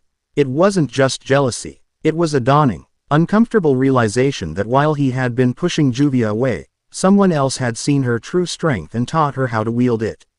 He had taken her unwavering devotion for granted. And for the first time, it occurred to him that it might not be his to take for granted forever.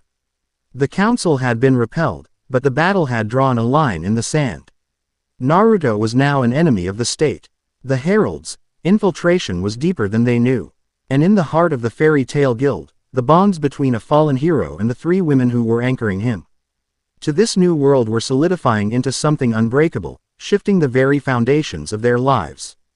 Chapter 3 End. Chapter 4. Echoes of Aeolus. The victory against the Magic Council came at a cost. A political storm was brewing. Chairman Doma, publicly humiliated, declared Fairy Tail a rogue guild and Naruto a Class S fugitive. A hefty bounty was placed on his head, a number so large it made Lucis rent feel like pocket change. Yet, within the guild, the mood was one of defiant celebration. They had faced down the might of the council and won. They had protected their own. And at the center of it all was Naruto, who, far from being a pariah, had become a symbol of their unyielding spirit. Life, however, had to go on. And life in Fairy Tail meant missions, mayhem, and the ever-present threat of Natsu trying to start a fight. For Lisanna Strauss, it meant a quiet, cherished return to normalcy. Helping Mira in the bar, teasing Elfman about being a real man, laughing with Lucien D. Levy. These small moments were treasures she had once thought lost forever. Her time in Aeolus, the 2 years she had spent presumed dead, was a scar on her soul, but it was a scar that had been healing in the warm, chaotic embrace of her family. Lately, though, the scar had begun to itch. It started subtly, a flicker of movement in the corner of her eye that vanished when she turned. The faint sound of someone whispering her name on the wind. She dismissed it as exhaustion, the lingering stress from the Rune Knight standoff. But then, the whispers grew clearer. One afternoon, while she was restocking the guild's pantry, the air grew cold. The cheerful clatter of the guild hall faded into a muffled drone. The single light bulb overhead flickered and died, plunging the small room into darkness. Lisanna's heart began to pound. Anna. The voice was a dry, rasping hiss, seeming to come from all around her. It was Elfman's voice, but twisted, broken. You left us. You died. It's all your fault. The light bulb flickered back to life. A figure stood in the doorway. It was Elfman, but his face was pale, his eyes hollow sockets of shadow. His arm, the one he had tried to take over the beast with, was mangled and bloody. Why didn't you stay dead? He rasped. Lisanna screamed, stumbling backward, her hands flying to her mouth. Her back hit the shelves, sending jars of pickled vegetables crashing to the floor. The sound of shattering glass broke the illusion. The Elfman in the doorway dissolved like smoke, and the real Elfman, whole and healthy, burst in. Lisanna, what's wrong? I heard you scream, he yelled, his eyes wide with concern. She stared at him, her chest heaving, tears streaming down her face. She couldn't speak. She just pointed a trembling finger at the empty doorway. Mirajan and Naruto were the next to arrive, drawn by the commotion. Mira rushed to her sister's side, wrapping her in a protective embrace. Naruto's eyes swept the room. He saw the fear in Lisanna's eyes. A primal terror that went beyond a simple fright. He felt the air. There was a lingering residue, a faint, psychic stench like spoiled meat. It wasn't Ethernano. It was something else. Something hungry. They tried to soothe her, but Lisanna couldn't explain what she'd seen. How could she tell her brother that she had just seen him as a grotesque monster, blaming her for his own pain? The guilt was a cold knife in her heart.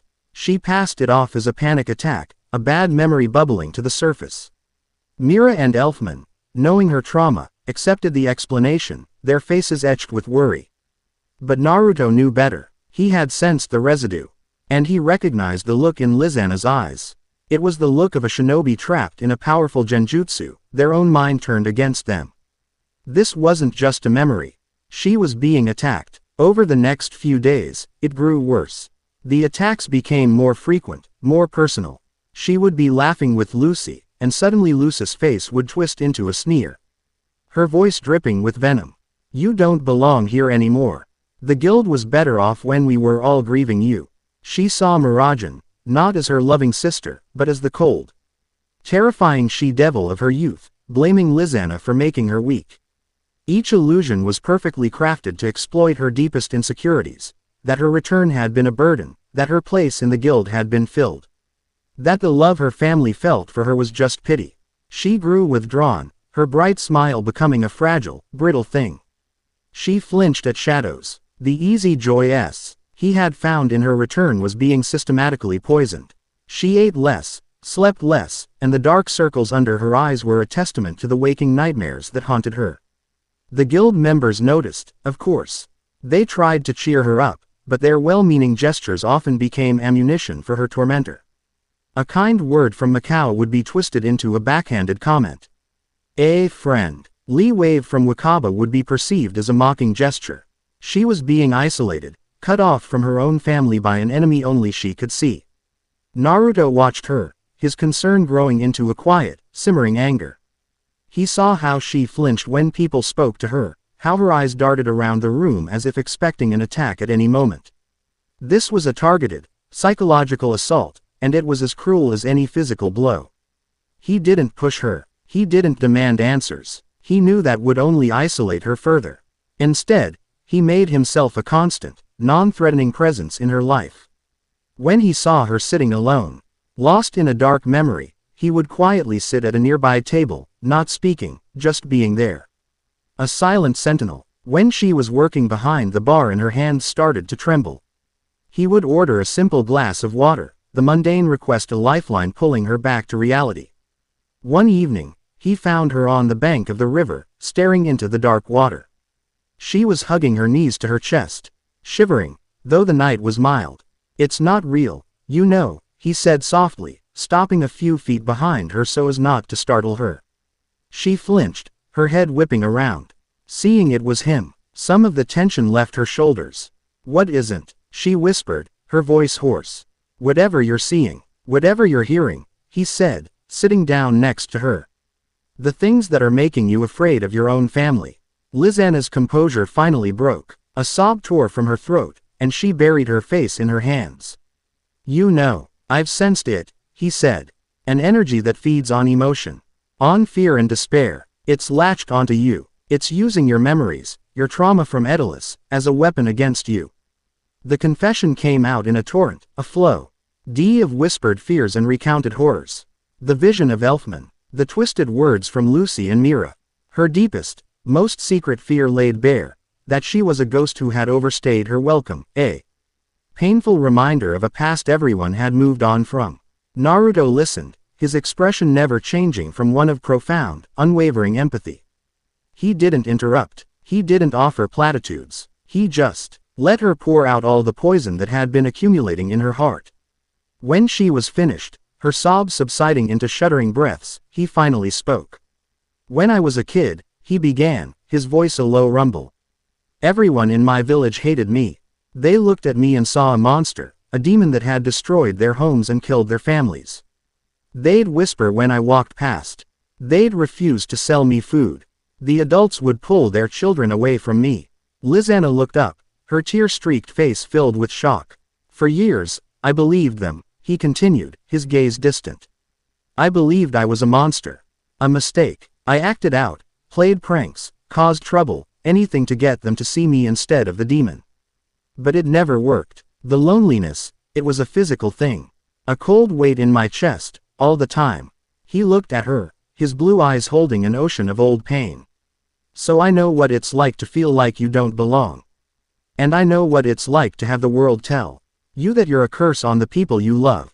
He reached out, not to hug her, but to gently place a hand on her head, a simple, comforting gesture. You are not a burden, Lisanna. You are a miracle. Your return didn't reopen a wound. It healed one. Don't let this thing, twist that truth. His words, born from a shared darkness, were a balm on her raw nerves. He wasn't just sympathizing, he was empathizing. He knew. In that moment, she felt a bond with him that was deeper and quieter than any she had ever known, a profound connection forged in a crucible of shared loneliness. What is it? She asked, her voice stronger. What's doing this to me? I don't know, he admitted. But we're going to find out. And we're going to end it. You're not fighting this alone anymore. Far beyond Magnolia, in a desolate, rocky canyon, a man in a dark, hooded cloak stood watching a small, floating lacrima.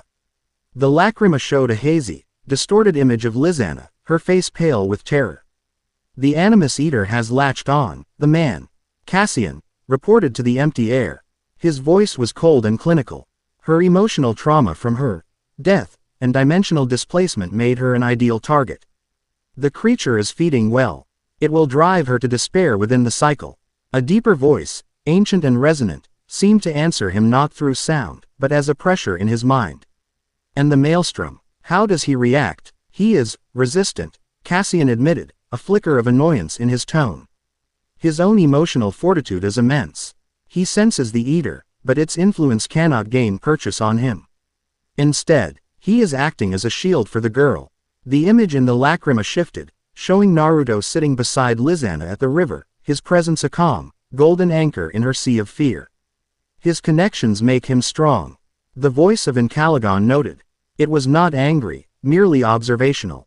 A flaw in this approach. Direct psychological attacks are inefficient. The heralds will need to re-evaluate. But let the eater complete its hunt. Observe his methods. Every action he takes reveals more of the nature of his power. We are in no hurry. The king's prison weakens with every passing day. Cassian bowed to the empty air. As you command. He turned his attention back to the lacrima, his unseen face hardening. The maelstrom was proving more resilient than anticipated. Their next move would have to be far more direct.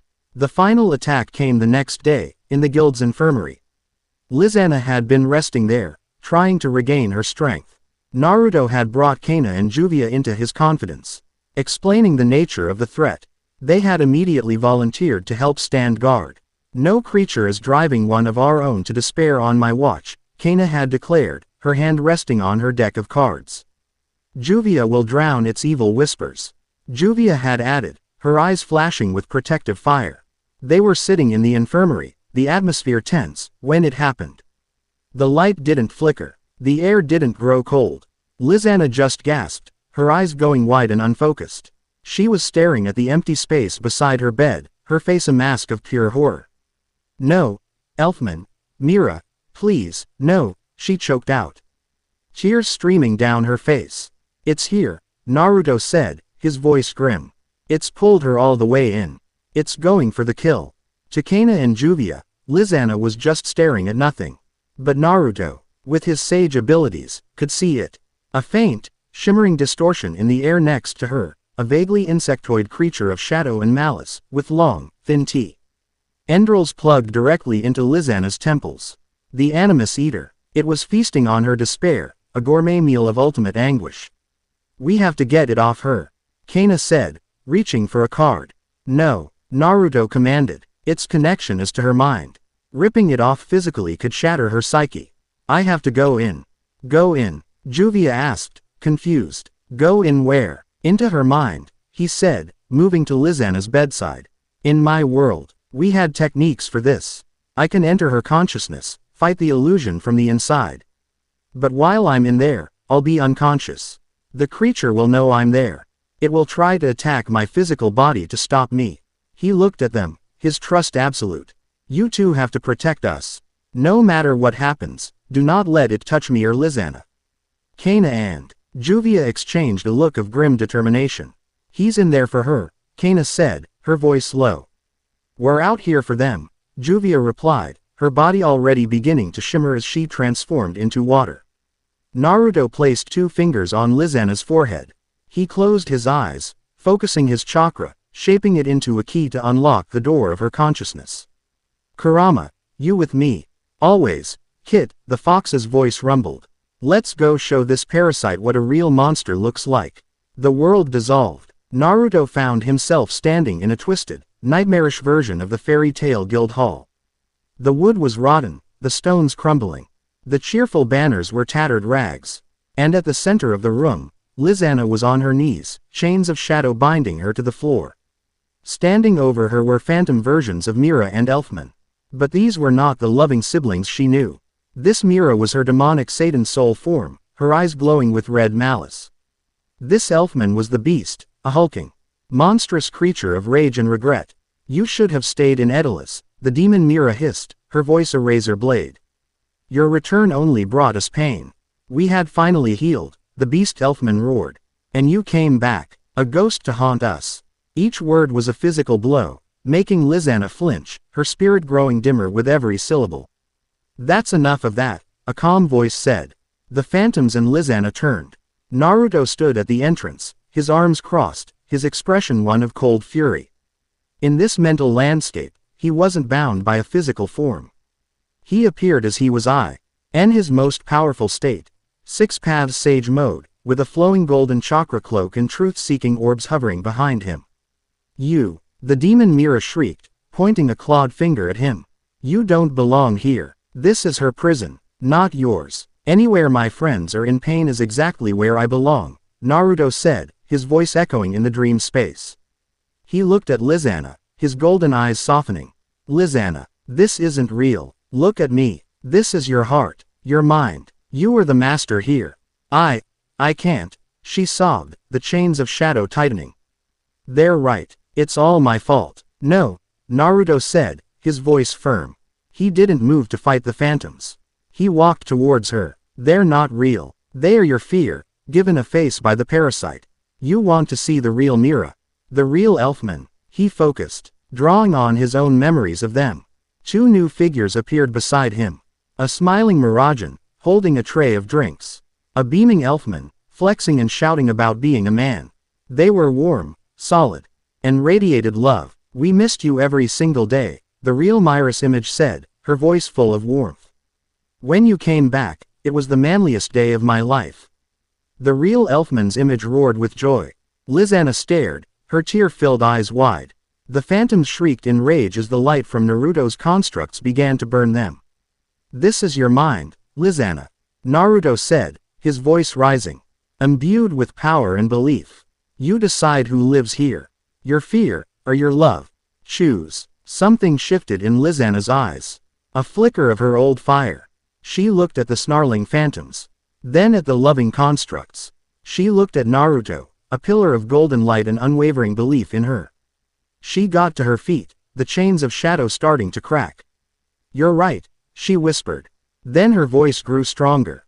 This is my home. She glared at the phantoms. And you are not welcome here. With a scream of defiance, a wave of her own magical energy, pure and white, erupted from her. It slammed into the phantoms of Mira and Elfman, and they dissolved into dust. The chains binding her shattered. The Nightmare Guild hall began to crumble, revealing a bright, peaceful meadow beneath. Naruto smiled. There you go. He had not saved her. He had given her the strength to save herself. In the physical world, the battle was just as desperate. As soon as Naruto entered Lisanna's mind, the Animus Eater shrieked, a high-pitched psychic wail that only Cana and Juvia could hear. The shimmering, insectoid form solidified, becoming a monstrosity of chitinous plates and shadowy tendrils. It detached from Lisanna and lunged for Naruto's unconscious form. Get away from him. Cana yelled. She flung a spread of cards, not infused with Naruto's power this time, but her own. She didn't need explosions. She needed a cage. Card matrix. Prison. The cards formed a shimmering, three-dimensional grid around Naruto and Lisanna's beds, a barrier of pure magic. The eater slammed against it, the barrier groaning and cracking under the assault. Juvia acted instantly. Water body. Her form became pure, churning water, and she flowed around the cage, creating a second, liquid layer of defense. My body is a shield. Juvia will not let you pass. The eater was relentless. It couldn't feed on magic, but it could disrupt it.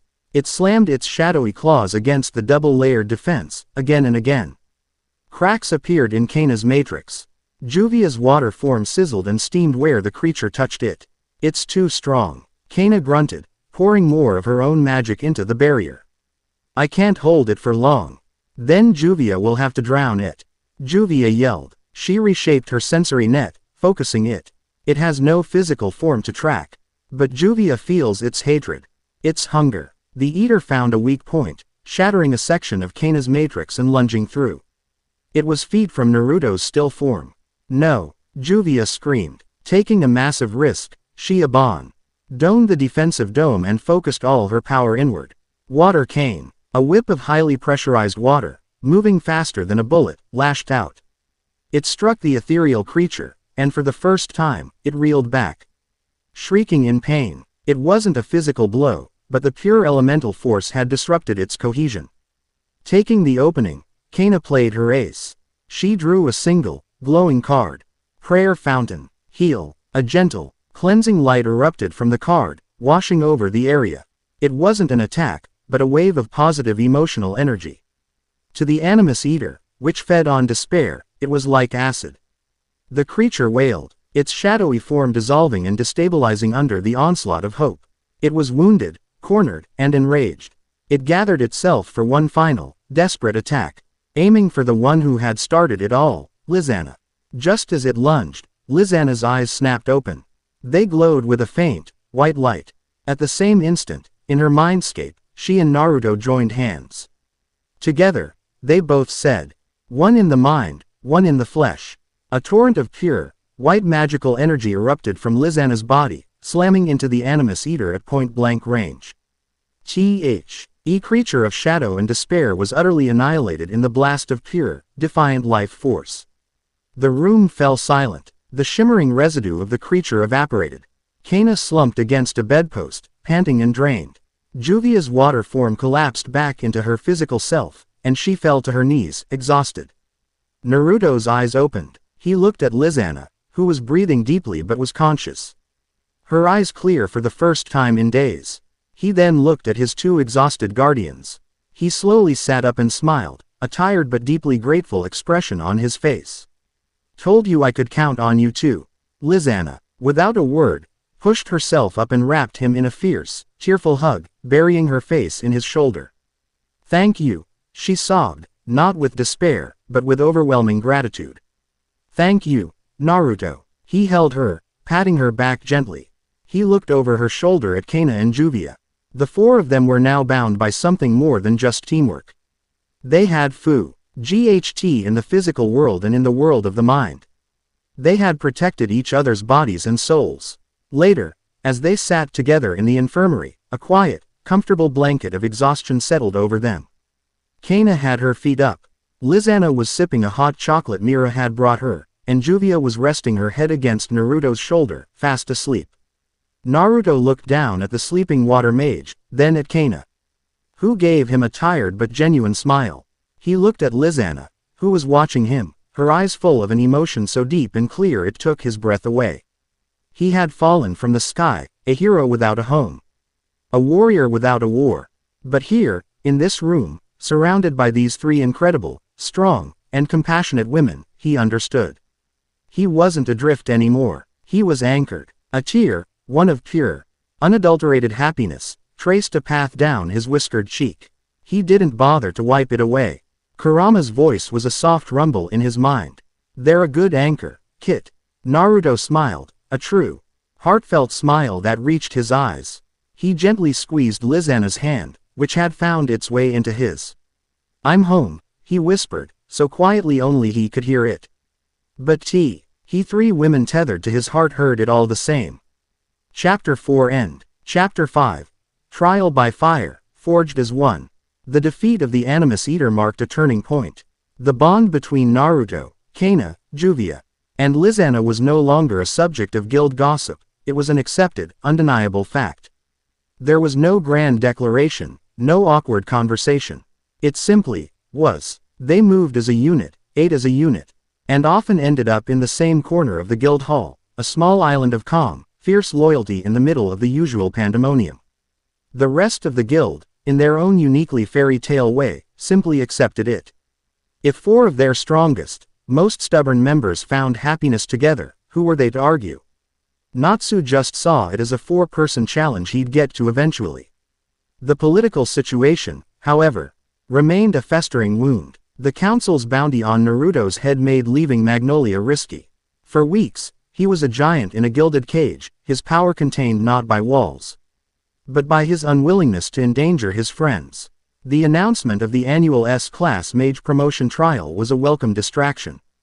The 8 chosen candidates were announced to a roaring crowd: Natsu, Gray, Juvia, Elfman, Freed, Levi, Mest, and, to no one's surprise, Cana. Cana's reaction was a mixture of fierce determination and quiet dread. This was her 5th attempt. The pressure to finally succeed, to step out of Gildart's shadow, was immense. Naruto saw it in the tense set of her jaw, in the way she'd stare at her cards for hours, lost in thought. The rules were simple. Each candidate, 8 would choose a partner from the guild to assist them.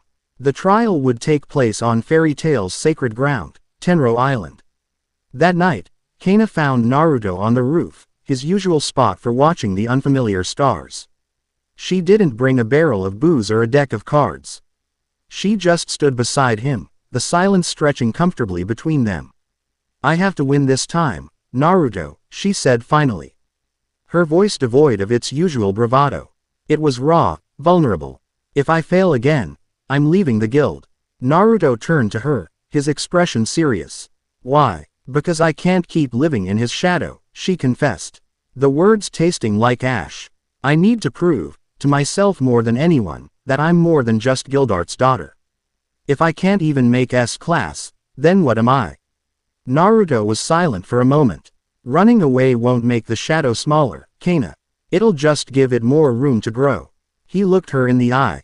"You're one of the smartest, most resourceful mages I've ever met. You don't need to win to prove that." "Easy for you to say," she scoffed, a hint of her old fire returning. "You could probably flatten that whole island without breaking a sweat." "Maybe," he admitted, "but power isn't the only thing that makes a mage S-Class. Urza told me, it's about heart, wisdom, and the strength to protect your family." He paused, a slow, determined smile spreading across his face. "And on that note, I have an idea."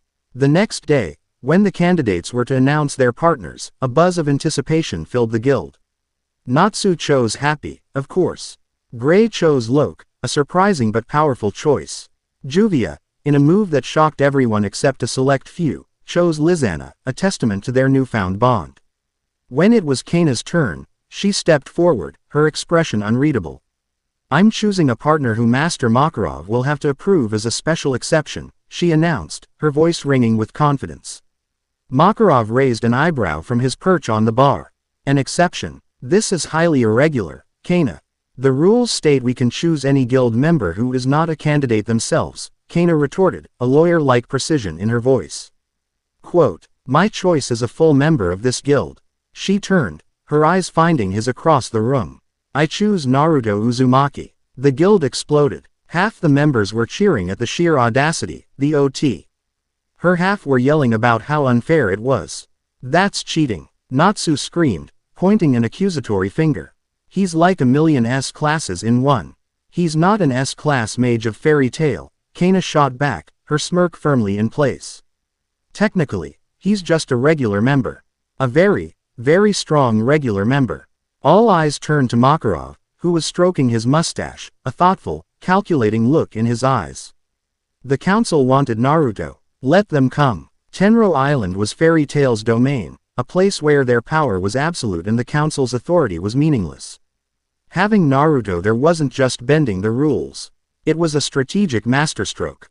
A deterrent, a failsafe. The logic is sound, Makarov declared, a wide grin spreading across his face. And I am a man who appreciates creative thinking. The exception is granted. Naruto Uzumaki will be Cana Alberona's partner. The journey to Tenro Island was filled with a nervous, excited energy.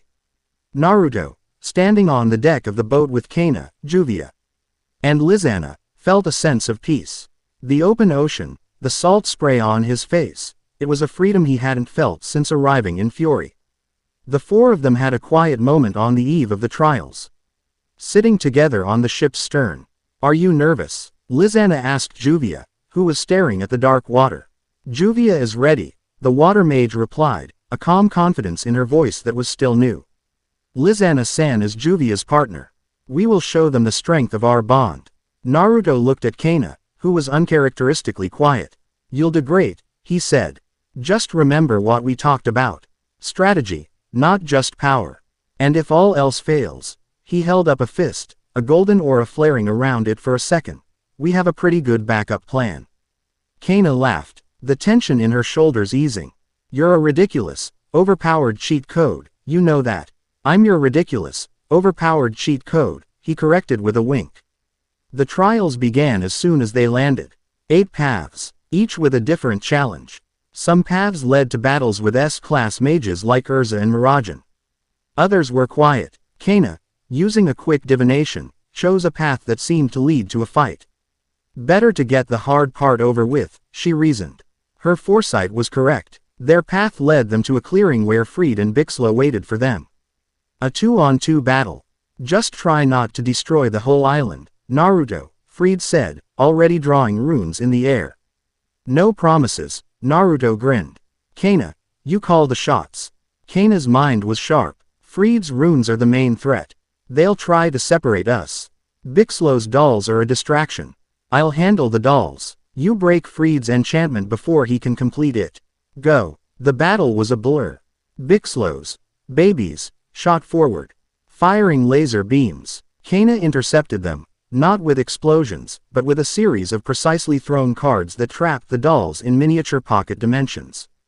Card prison. Meanwhile, Naruto moved on Fried. He didn't charge. He simply took a step and appeared behind the rune mage, his hand hovering inches from Fried's back. Fried froze, feeling the immense, coiled power at his back. He hadn't even seen Naruto move. I think that's my win, Naruto said calmly. Fried sighed, lowering his hands. Indeed, your speed is humbling. They had passed the first trial in under a minute. As they walked away, Cana was practically buzzing with energy. That was easy. You had a good plan, Naruto said simply. You saw the threat and neutralized it. That's what matters. But as they moved deeper into the island, a strange feeling began to creep over Naruto. A coldness that had nothing to do with the weather. The vibrant life energy of the island, which he could feel with his sage senses, was being muted, as if a thick, wet blanket was being lowered over it. Kit, Kurama's voice was a low growl in his mind. Something is wrong. Multiple hostile signatures just appeared on the island's perimeter. They feel like that broken sword. Dead. Hungry. Naruto stopped, his head snapping up. Cana, we have company. At that exact moment, a brilliant, purple flare shot up from the coast, exploding high in the sky. It was a signal, but it wasn't from any of the trial participants. An attack. From the trees surrounding them, figures emerged. They were cloaked and hooded in black, just like the Watcher from the canyon. Their faces were obscured by porcelain masks, each one bearing the symbol of the star with the black hole at its center. Heralds of the Void. There were dozens of them. Their presence exuding an aura of cold, fanatical zeal. Uzumaki Naruto, the lead herald said, his voice muffled by the mask. The king's resonance. We are the heralds of Encalagon.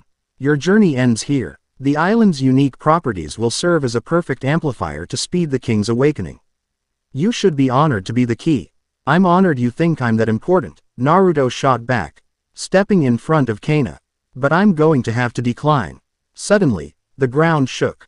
From the other side of the island, a massive pillar of dark energy erupted into the sky. A wave of force washed over them, carrying with it a sense of profound dread. What was that? Cana gasped. The main force, Naruto said grimly. They're not just here for me. They're attacking everyone. He looked at the heralds surrounding them. This was a coordinated invasion. Just then, Juvia and Lisanna burst into the clearing, their faces grim. They had faced their own trial, a quiet PATH, but had turned back when they felt the malevolent energy. Naruto, Cana, Lisanna yelled. The island is under attack. We know, Naruto said, his eyes scanning the enemy. His carefree demeanor was gone, replaced by the cold, hard focus of a commander in wartime. The four of them stood back to back, forming a small circle. The S-class trials were over. A war had just begun. Stay together, Naruto ordered, his voice low and firm. They use some kind of anti-magic. Don't rely on big spells. Focus on speed and precision. The heralds attacked, a silent, coordinated wave of bodies and dark energy blasts. What followed was not a brawl. It was a storm. The four-person storm that had been born in Silverstream was now unleashed in its full fury. Cana, assess. Wide array, Naruto commanded. Cana threw a dozen cards into the air, infused with a sliver of Naruto's sensory chakra.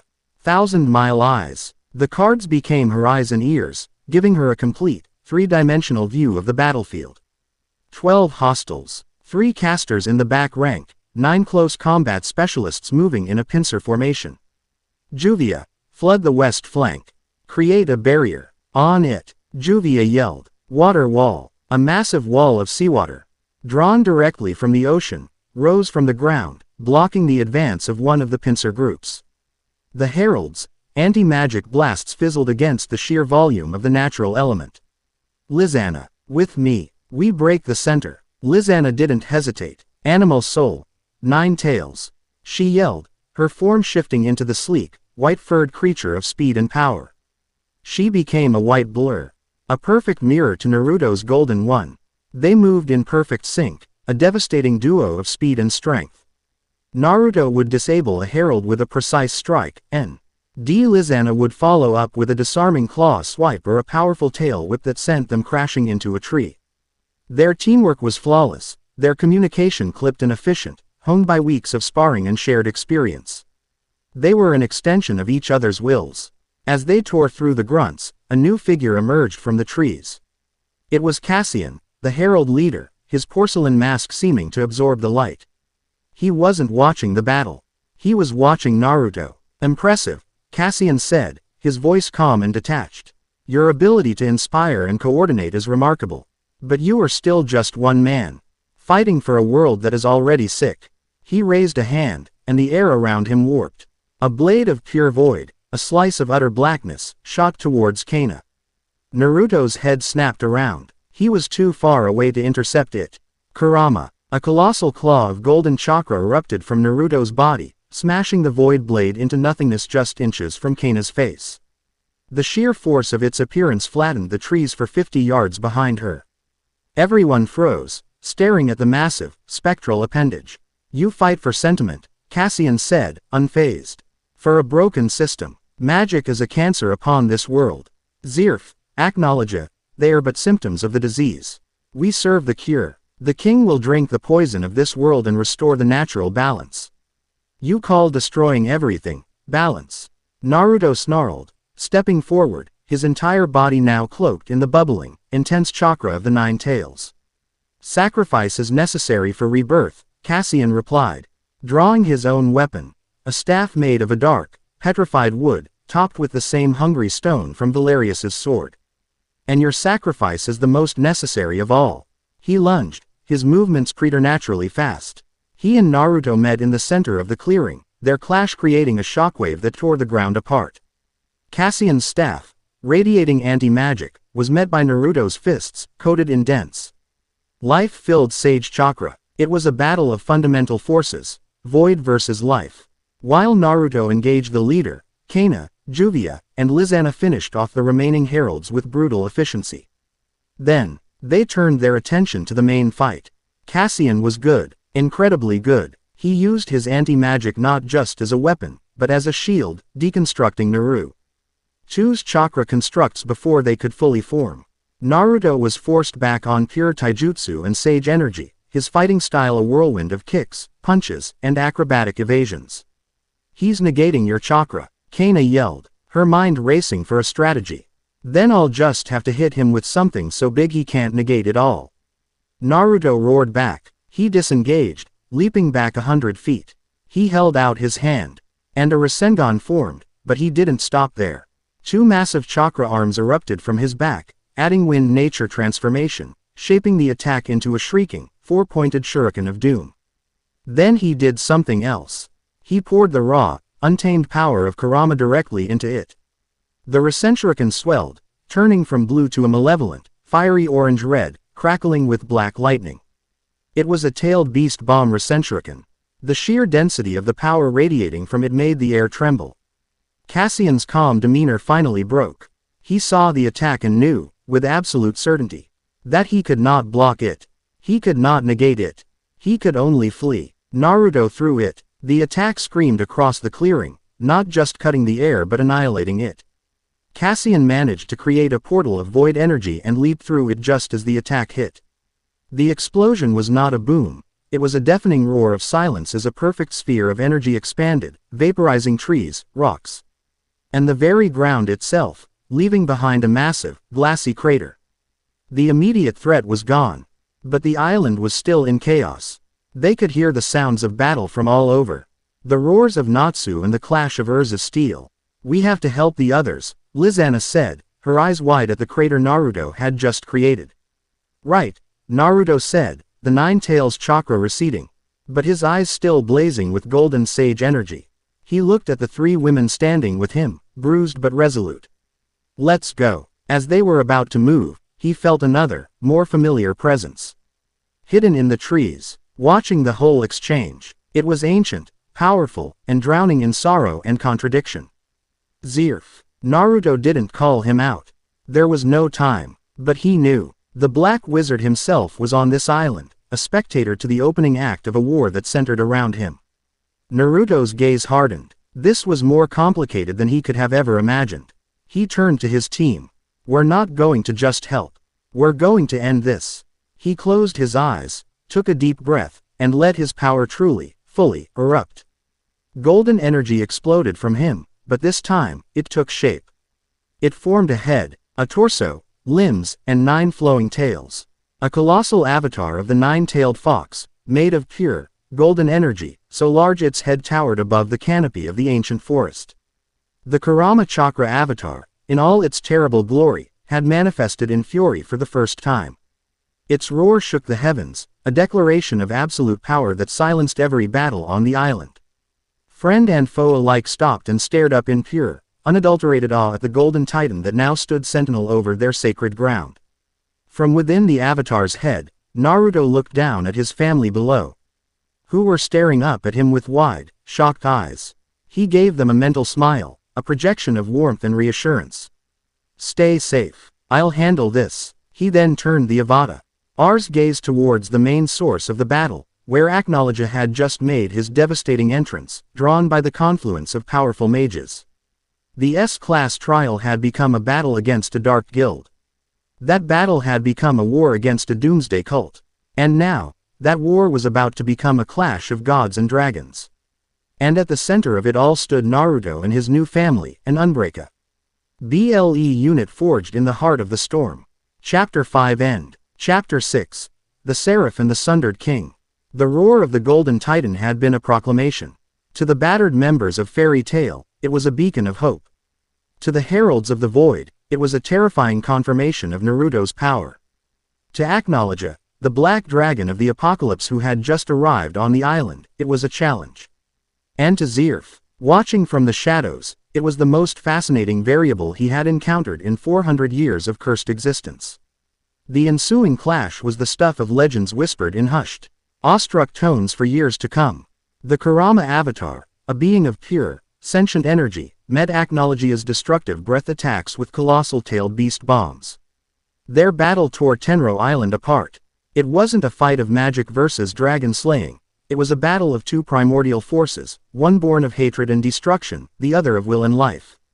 While Naruto kept the black dragon occupied, the rest of Fairy Tail, galvanized by the sight of their golden protector, rallied. They drove the remaining heralds from the island in a furious, desperate counterattack. Naruto didn't defeat Acknowledge. He knew he couldn't, not without obliterating the island and everyone on it. His goal was simpler: to hold the line. To be a shield so vast and unbreakable that the dragon's apocalyptic rage could not touch his family. As the dragon finally flew off, bored with an opponent it could not instantly destroy, Naruto's avatar dissolved, leaving him drained but standing. He had saved them. They had survived. But survival had a price. The world had been watching. 2 weeks later, the reconstructed Fairy Tail Guild Hall was somber. The Tenro team had returned, but their 7 years lost in Fairy Sphere had been averted by Naruto's intervention. He had sensed the stasis spell and, with Kurama's help, had wrapped the island in a cocoon of sage energy, accelerating the time within the sphere. To them, it had been a few frantic hours. To the outside world, it had been 2 weeks of terrifying silence. The Magic Council was in an uproar. Their rune knights had been humiliated. Sacred Tenro Island had been invaded and nearly destroyed. And a single, unregistered mage had manifested power on the scale of a god, fighting the legendary Black Dragon to a standstill. Chairman Doma was apoplectic, but his authority was shattered. The other council members, terrified of both Naruto's power and the new threat of the heralds, had sidelined him. They had decided on a new course of action. They were activating their final sanction. The doors to the guild hall opened, not with a bang, but with a quiet, authoritative swing. A single figure stood there, silhouetted against the bright afternoon sun. He was young, perhaps no older than Naruto, with hair the color of spun silver and eyes a startling, piercing shade of amethyst. He wore a simple, sleeveless white tunic and dark trousers. His only adornment a silver gorget engraved with a sunburst pattern. He wasn't radiating power in the same oppressive way Naruto did. Instead, the very air around him felt clean, pure, and intensely focused. Like the moment before a lightning strike. He walked into the guild, his footsteps silent. The usual noise died away, every eye turning to him. Natsu, who had been about to challenge Naruto to their 100th spar, stopped mid-word. Urza's hand instinctively went to her sword hilt. This newcomer felt different, dangerous in a way that had nothing to do with brute force. He stopped in the center of the hall, his amethyst eyes scanning the room before landing on Naruto. "My name is Seraph," he said, his voice as clear and calm as a mountain lake. "I am the commander of the Zero Division Rune Knights. And I am here for Naruto Uzumaki." If the previous council visit had been a threat, this felt like a judgment. Makarov moved to speak, but Naruto held up a hand, silencing him. He stood up and walked to face the newcomer, the two of them a study in contrasts. Naruto, the sun-kissed warrior, radiating warmth and untamed life. Seraph, the moon-silver prodigy, exuding a cold, sharp purity. "The Zero Division," Naruto said, his voice low. "Never heard of it. We are not for public knowledge," Seraph replied, his expression unreadable. "We are the council's ultimate response. We are activated when a threat emerges that is beyond the scope of conventional magic, a threat that endangers the very fabric of the continent." He paused, his gaze unwavering. "Threats like Acknowledge, threats like Zerf, and threats like you. I'm not your enemy," Naruto stated simply. "Your intentions are irrelevant," Seraph countered, his voice losing none of its calm. "Your existence is the problem. Your power, this chakra, acts as a resonant beacon for the entity known as Encalagon. Your battle on Tenro Island, the sheer output of your energy, has caused the final seals on its prison to crack. The heralds believe you are the key to their king's return. My analysis suggests they are correct. Your presence in our world is accelerating a catastrophe." His words, delivered with such clinical certainty, sent a chill through the room. "So what's your plan?" Naruto asked, his own calm matching Seraph's. "Cage me. Kill me. My mission is to neutralize the resonance," Seraph stated. "The method is at my discretion. I can seal your power, sever your connection to this world, or, if necessary, extinguish your life. Any of these options are preferable to the alternative, the awakening of a primordial entity that consumes magic itself. This was a different kind of confrontation. Valerius had been an arrogant soldier. This man was a zealot, a true believer acting on a cold, hard logic that was, in its own way, terrifyingly sound. Before Naruto could respond, 3 figures moved to stand with him. Not behind him, but beside him, a unified front. Cana, Juvia, and Lisanna. "You're not touching him," Cana said, her voice a low growl. Her cards were already in her hand, but this wasn't a threat of violence. It was a statement of fact. "Your logic is flawed," Lisanna added, her voice firm, showing none of the fear that had once haunted her. "Naruto's power didn't just endanger the world. It saved us on Tenro Island. It saved all of us. You see his power as a liability. But we have seen it used as a shield, again and again." Juvia's home was protected by this power, Juvia declared, her eyes blazing with a fierce loyalty. "Fairy Tail is stronger with Naruto-san in it. If you believe he is a danger, then you believe we are all a danger, because we stand with him. You will have to go through all of us." Seraph looked at the 3 women, a flicker of something, surprise, annoyance, crossing his placid features. He had expected to face a single, powerful individual. He had not anticipated a council of his own. "Your loyalty is commendable, but emotionally compromised," he said. "You cannot see the larger picture. The fate of millions outweighs the fate of one man, no matter how dear he is to you. And that's where you're wrong," Naruto said, drawing Seraph's attention back to him. He put a hand on Juvia's shoulder, a silent thank you. "You talk about logic, but you're blind. You see me as a problem to be solved, a box to be checked. They see me as a person. As family. That's not a compromise. It's a strength. It's the reason I fight." The ideological standoff was absolute. There was no middle ground. Suddenly, a monster alarm blared through Magnolia. A frantic report came in from the edge of town. A massive creature, a chimera of rock and shadow, was tearing through the forest, heading for the city. It was larger and more powerful than anything the local garrison could handle. Seraph's head snapped towards the direction of the attack.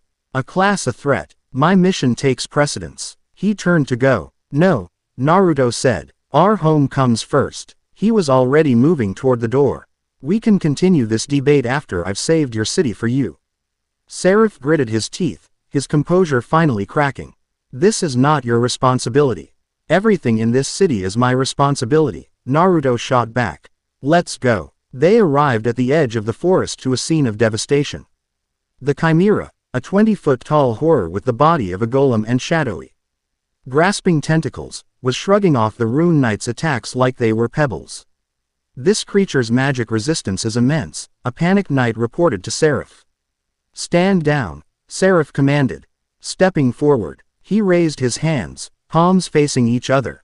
The air between them began to glow with a light so pure and white it was painful to look at. Celestial forging. Seraphim javelin. A spear of solid, holy light materialized in his hands.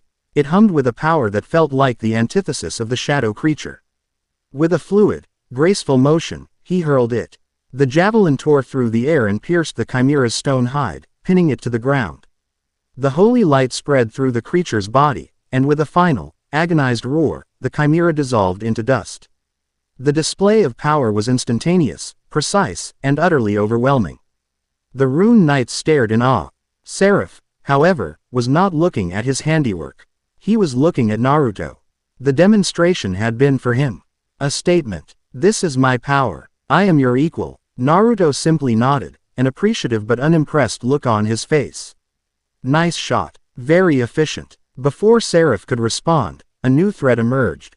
From the trees, a dozen heralds appeared, led by a new commander, a towering woman in heavy, black plate armor.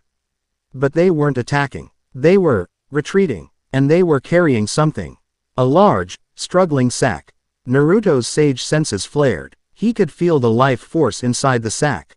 It was a child, a little girl, no older than 7, her energy signature flickering with terror. They had snatched her from a nearby farmhouse during the chaos of the chimera attack. "They're using the monster as a diversion." Lisanna gasped. "They learn," Naruto said grimly. "They know I'll hesitate to use my full power if a civilian is at risk." "Let them go," Seraph said, his voice cold. The child is a regrettable but acceptable loss. Capturing the heralds is the priority. Acceptable loss. Naruto's voice dropped, a dangerous edge creeping into it. There is no such thing. He was gone before he finished the sentence, a golden blur streaking after the retreating heralds. Fool, Seraph cursed, and with a burst of speed that rivaled Naruto's own, he gave chase. The four of them, Naruto, Seraph, Cana, and Juvia, who had followed with Lisanna right behind, were now in a high-speed pursuit through the forest. The heralds were fast, but Naruto was faster. He was closing the distance, weaving through the trees like a phantom. The herald commander, seeing they wouldn't escape, stopped in a clearing. She threw the sack to one of her subordinates. "Deliver the vessel to the master," she ordered. "I will delay them." She drew a massive, jagged great's sword that radiated a powerful void energy. Naruto burst into the clearing, but the herald was ready. She slammed her sword into the ground, and a wall of nullification energy erupted, forcing him to skid to a halt. At that moment, a voice echoed through the clearing, seeming to come from the herald commander herself, yet it was not her voice. It was Cassian's, projected through some magical link. "A dilemma, isn't it, Maelstrom?" The voice taunted. "Your power against one innocent life. But perhaps we can come to an understanding. Your ally, the Seraph, believes you are a mindless force of nature. I know you are not.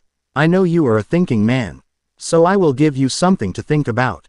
The herald commander stood motionless as Cassian's voice continued. "You fight to protect this world. A noble, if misguided, goal.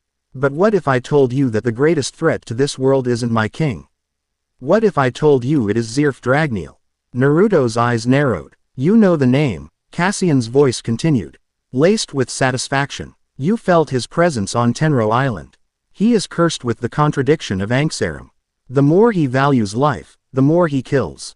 But what happens when he dies? Have you ever considered that? When the vessel for a curse of that magnitude is destroyed, the curse must go somewhere. We have studied the ancient texts. Our diviners have confirmed it. Upon Zeraf's death, the Anksaram curse will be unleashed upon the world, a plague of death energy that will scour the very magic from the air, killing everything it touches. A slow, agonizing magical apocalypse." A horrified silence fell over the clearing. Even Seraph, who had just arrived, stood frozen, listening. "My king, Encalagon, is a being of pure hunger," Cassian explained, his voice taking on the tone of a lecturer.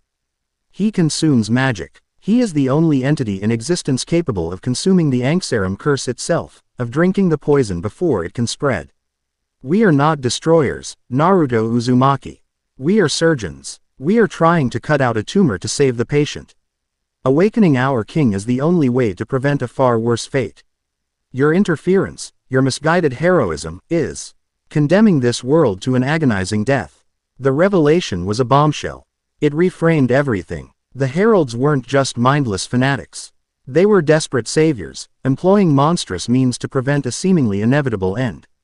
"You lie," Seraph whispered, but the conviction in his voice was gone. The logic, however terrible, was sound. "Do I?" Cassian's voice laughed. "The choice is yours. Help us. Stand aside. Or doom this world with your own hands." The herald commander, her role as a mouthpiece over, charged. "For the king," she roared. Naruto was shaken, his mind reeling from the impossible moral dilemma. But his body reacted on instinct. A child was in danger. That was the only truth that mattered right now. He couldn't use a massive attack. He had to get close. As he prepared to engage the commander, Seraph moved. "The mission parameters have changed," Seraph said, his voice tight with conflict. He didn't attack the herald commander. He attacked Naruto. A beam of holy light shot towards him. Not a killing blow, but an immobilizing one. "If what he says is true, you are too valuable to risk." Naruto cursed, dodging the beam. "Are you insane? They have a child. The child is irrelevant now." Seraph yelled back, his composure shattering into raw, desperate frustration. The fate of the world is at stake. It was a three-way battle. Naruto versus the herald commander, with Seraph interfering, trying to capture Naruto while simultaneously fending off the herald. It was utter chaos. "Enough!" A voice roared. A torrent of water, shaped into a dozen massive, grasping fists, erupted from the trees. slamming into the Herald Commander from all sides, immobilizing her. Juvia stood at the edge of the clearing, her eyes blazing, her control absolute. At the same time, Cana threw a series of cards that exploded into a thick, disorienting smoke screen between Naruto and Seraph.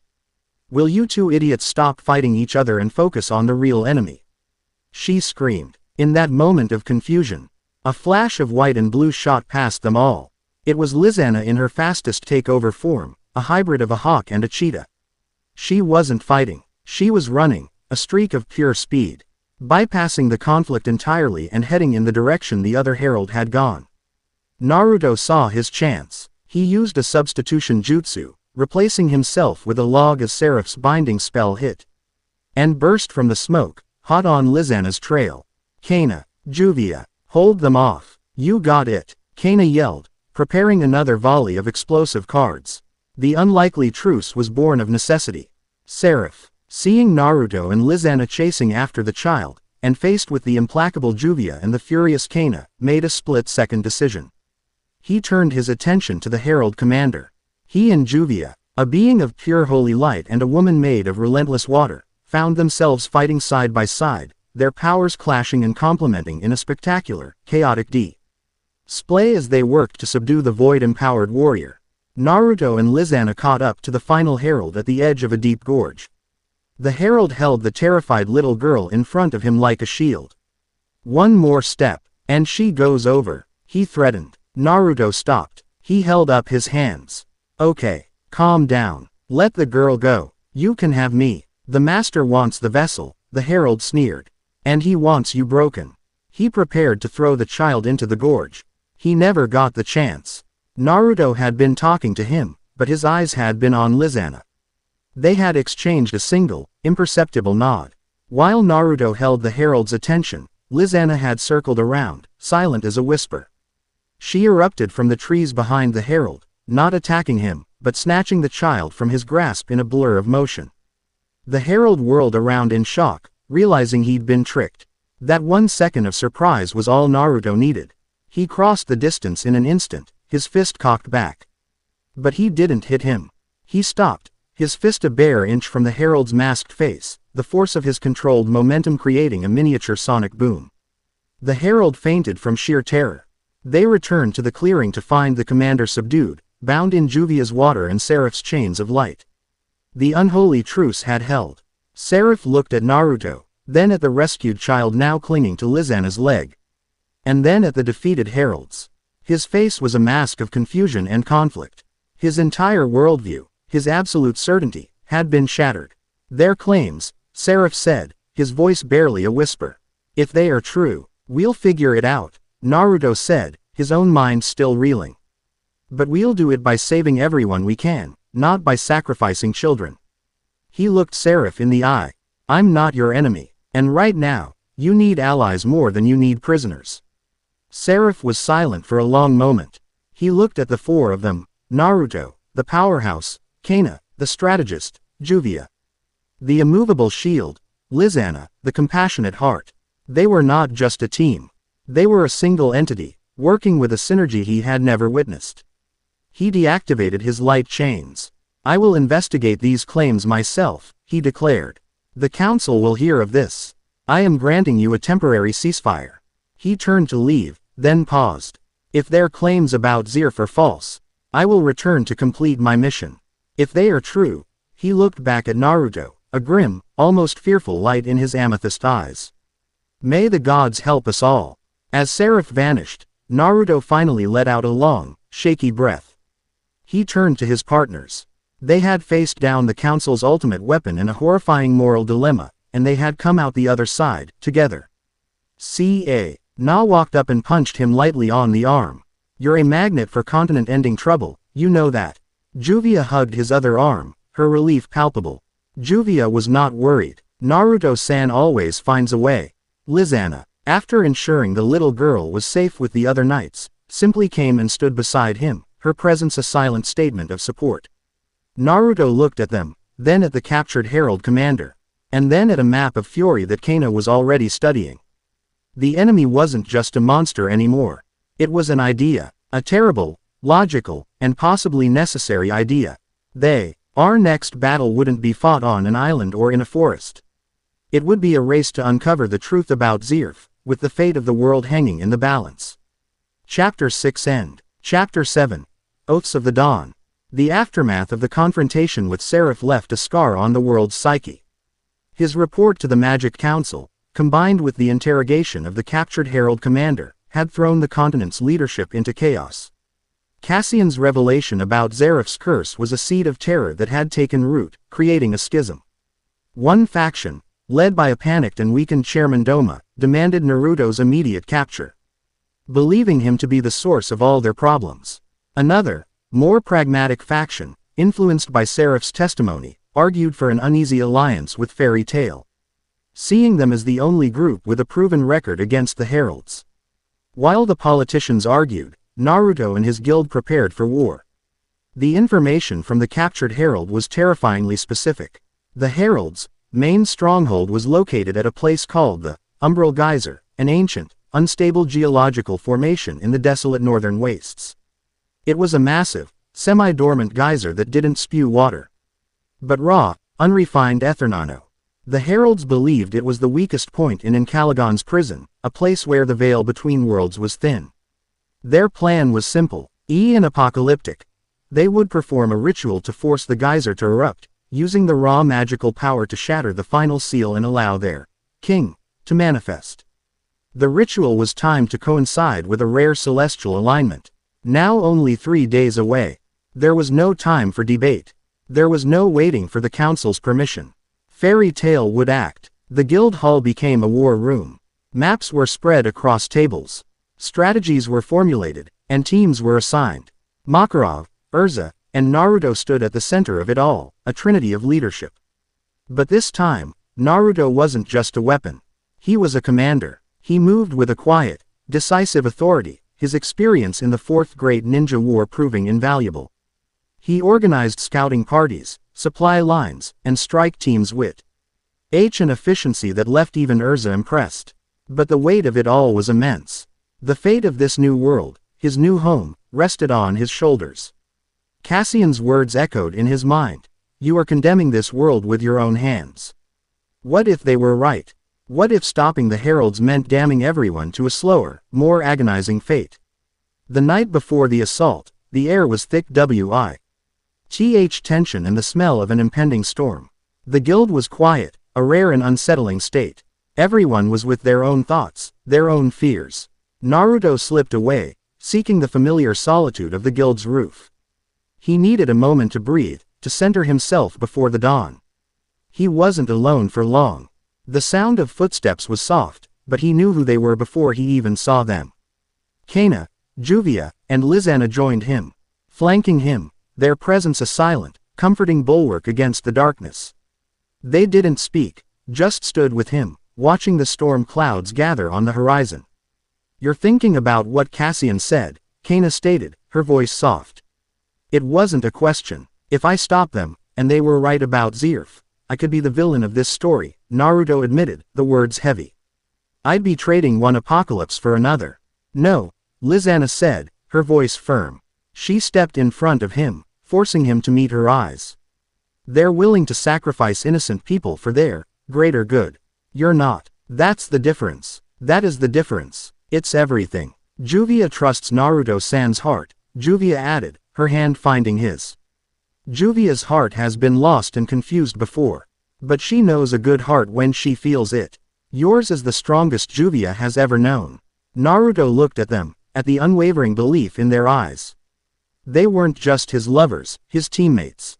They were his counsel, his conscience. They were the anchor that held him to his own morality when the tidal wave of doubt threatened to sweep him away. He let out a long, slow breath, the turmoil in his soul beginning to settle. He knew what he had to do. He had to fight for the chance of a better way, a third option.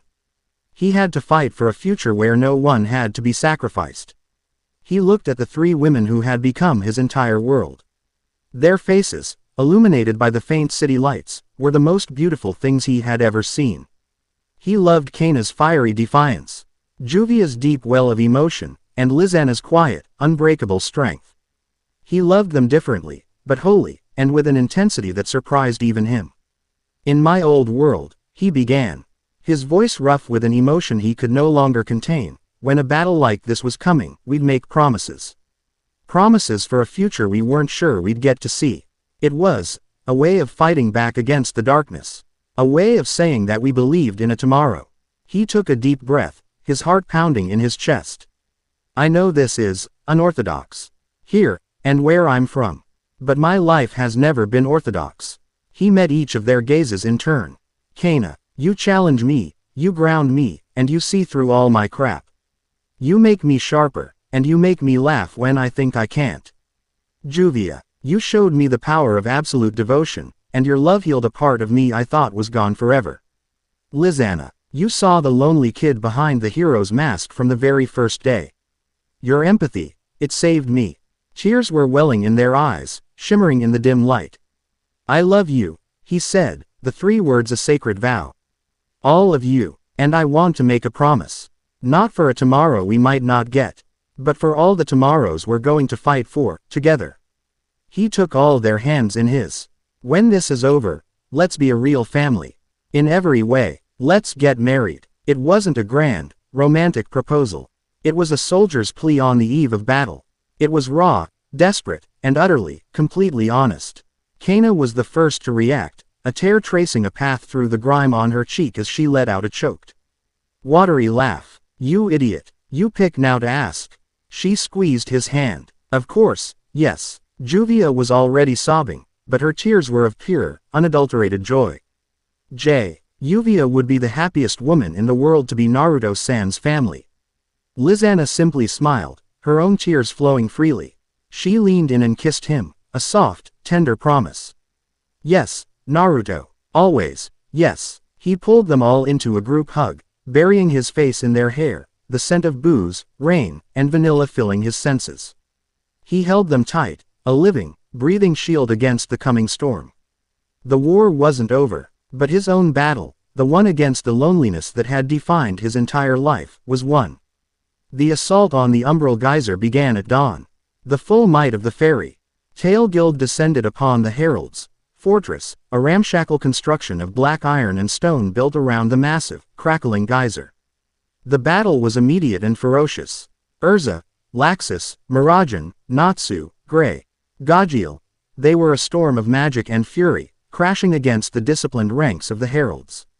At the heart of the fortress, Cassian stood before the geyser, a massive crystal, pulsating with violet energy at its mouth.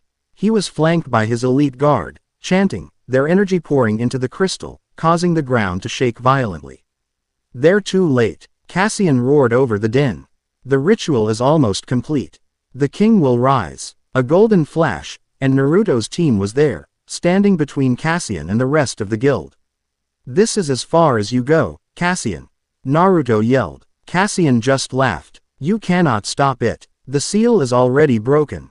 All I have to do is hold you off for a few more minutes. He turned to his guard. Engage them. Buy time for the king's arrival. But as the heralds charged, another force entered the fray. A volley of holy light javelins rained down from the sky, decimating the herald ranks. Seraph, clad in his silver and white, landed beside Naruto's team. His face grim. My investigation confirmed your fears, Seraph said, not looking at Naruto. The council is in chaos, but I will not stand by and allow the world to be consumed. I fight with you today. Welcome to the party, Cana smirked. Try to keep up. The geyser began to roar, the crystal at its mouth cracking. A column of pure, black-violet ethernano erupted into the sky, tearing a hole in the fabric of reality. From that hole, something began to emerge. It wasn't a physical creature. It was a being of pure void, a sentient hunger given form. A massive, shadowy head with countless burning red eyes looked down upon them, its presence sucking the very warmth and sound from the air. It was the avatar of Encalagon. Its power was so immense, so oppressive. It made Acnologias feel like a child's tantrum. Behold, the king! Cassian screamed in triumph. The avatar opened its maw, and a wave of anti-magic washed over the battlefield. Spells fizzled. The fires of Natsu's rage were snuffed out. Grey's ice sublimated into mist. Even Urza's enchanted blades felt heavy and dead in her hands. It eats magic, she gasped, her armor feeling like lead. Naruto stood his ground, a golden aura of sage chakra flaring around him, pushing back against the oppressive void. "My energy isn't magic," he said, his voice a beacon in the suffocating silence. "It's life. And it's the one thing this thing can't eat." He knew what he had to do. A direct assault was pointless. He needed an attack that was the conceptual opposite of the Avatar. "I have a plan," he yelled to his team, to Seraph. "To everyone. It's going to take everything I have. I need time. You have to buy me time." "How much time?" Urza shouted back, struggling to her feet. "As much as you can give me." Without another word, Naruto sat down on the ground, crossed his legs, and entered a deep meditative state. He closed his eyes, and the world fell away. "Kurama, we need all of it. All the nature energy we can get. On it, Kit," the fox roared in his mind. "But this is going to be a big one.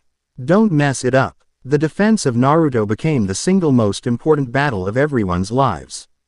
"Protect Naruto." Urza's voice, full of renewed purpose, boomed across the field. It was a desperate, hopeless-looking last stand.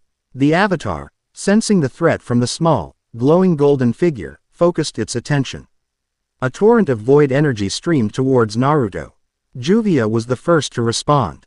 She didn't use magic. She used sheer will. She stood before Naruto, her arms spread wide. "Juvia is a wall. You will not pass." She couldn't stop the void, but her body, her very existence, became a breakwater, slowing the torrent, disrupting its flow at a terrible cost to herself. She screamed as her life force was shredded. But she did not move. Lisanna, in her fastest form, became a living diversion.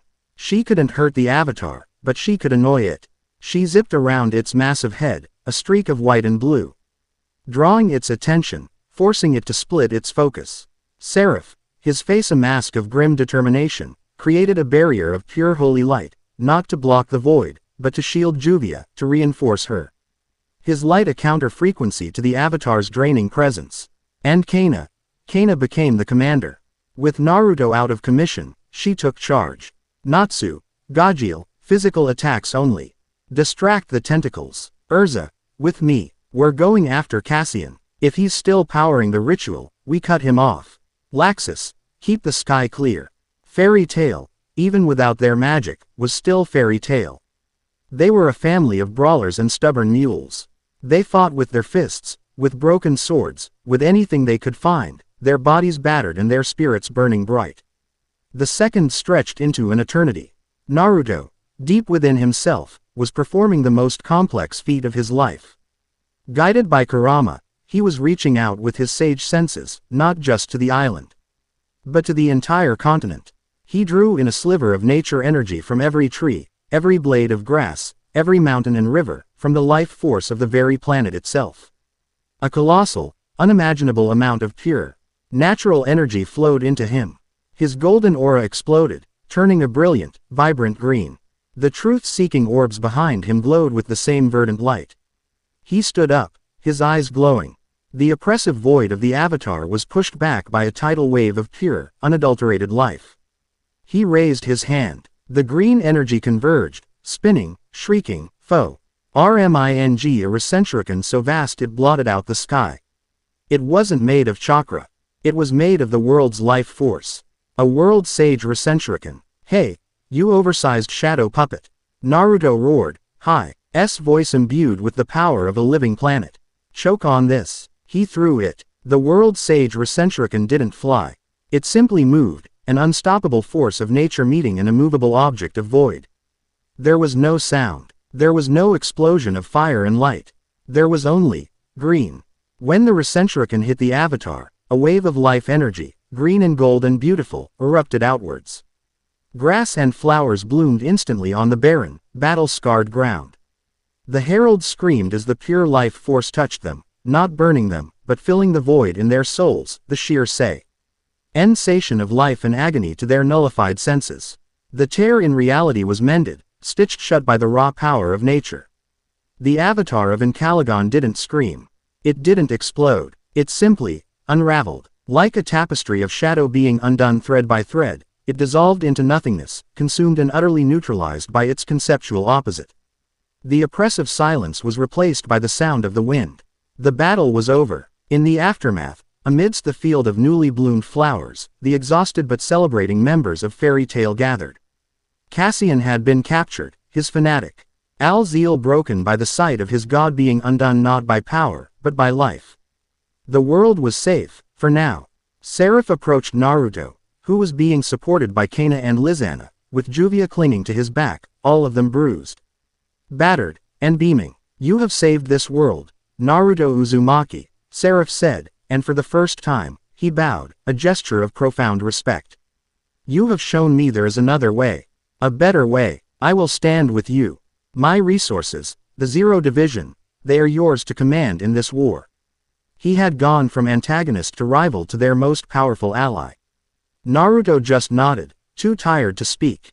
He looked at the faces of his guild, his family. He saw Natsu arguing with Gray over who had punched more heralds. He saw Urza sharing a piece of cake with a tearful Wendy. He saw Makarov, standing on a rock, weeping with pride. And then he looked at the three women holding him up.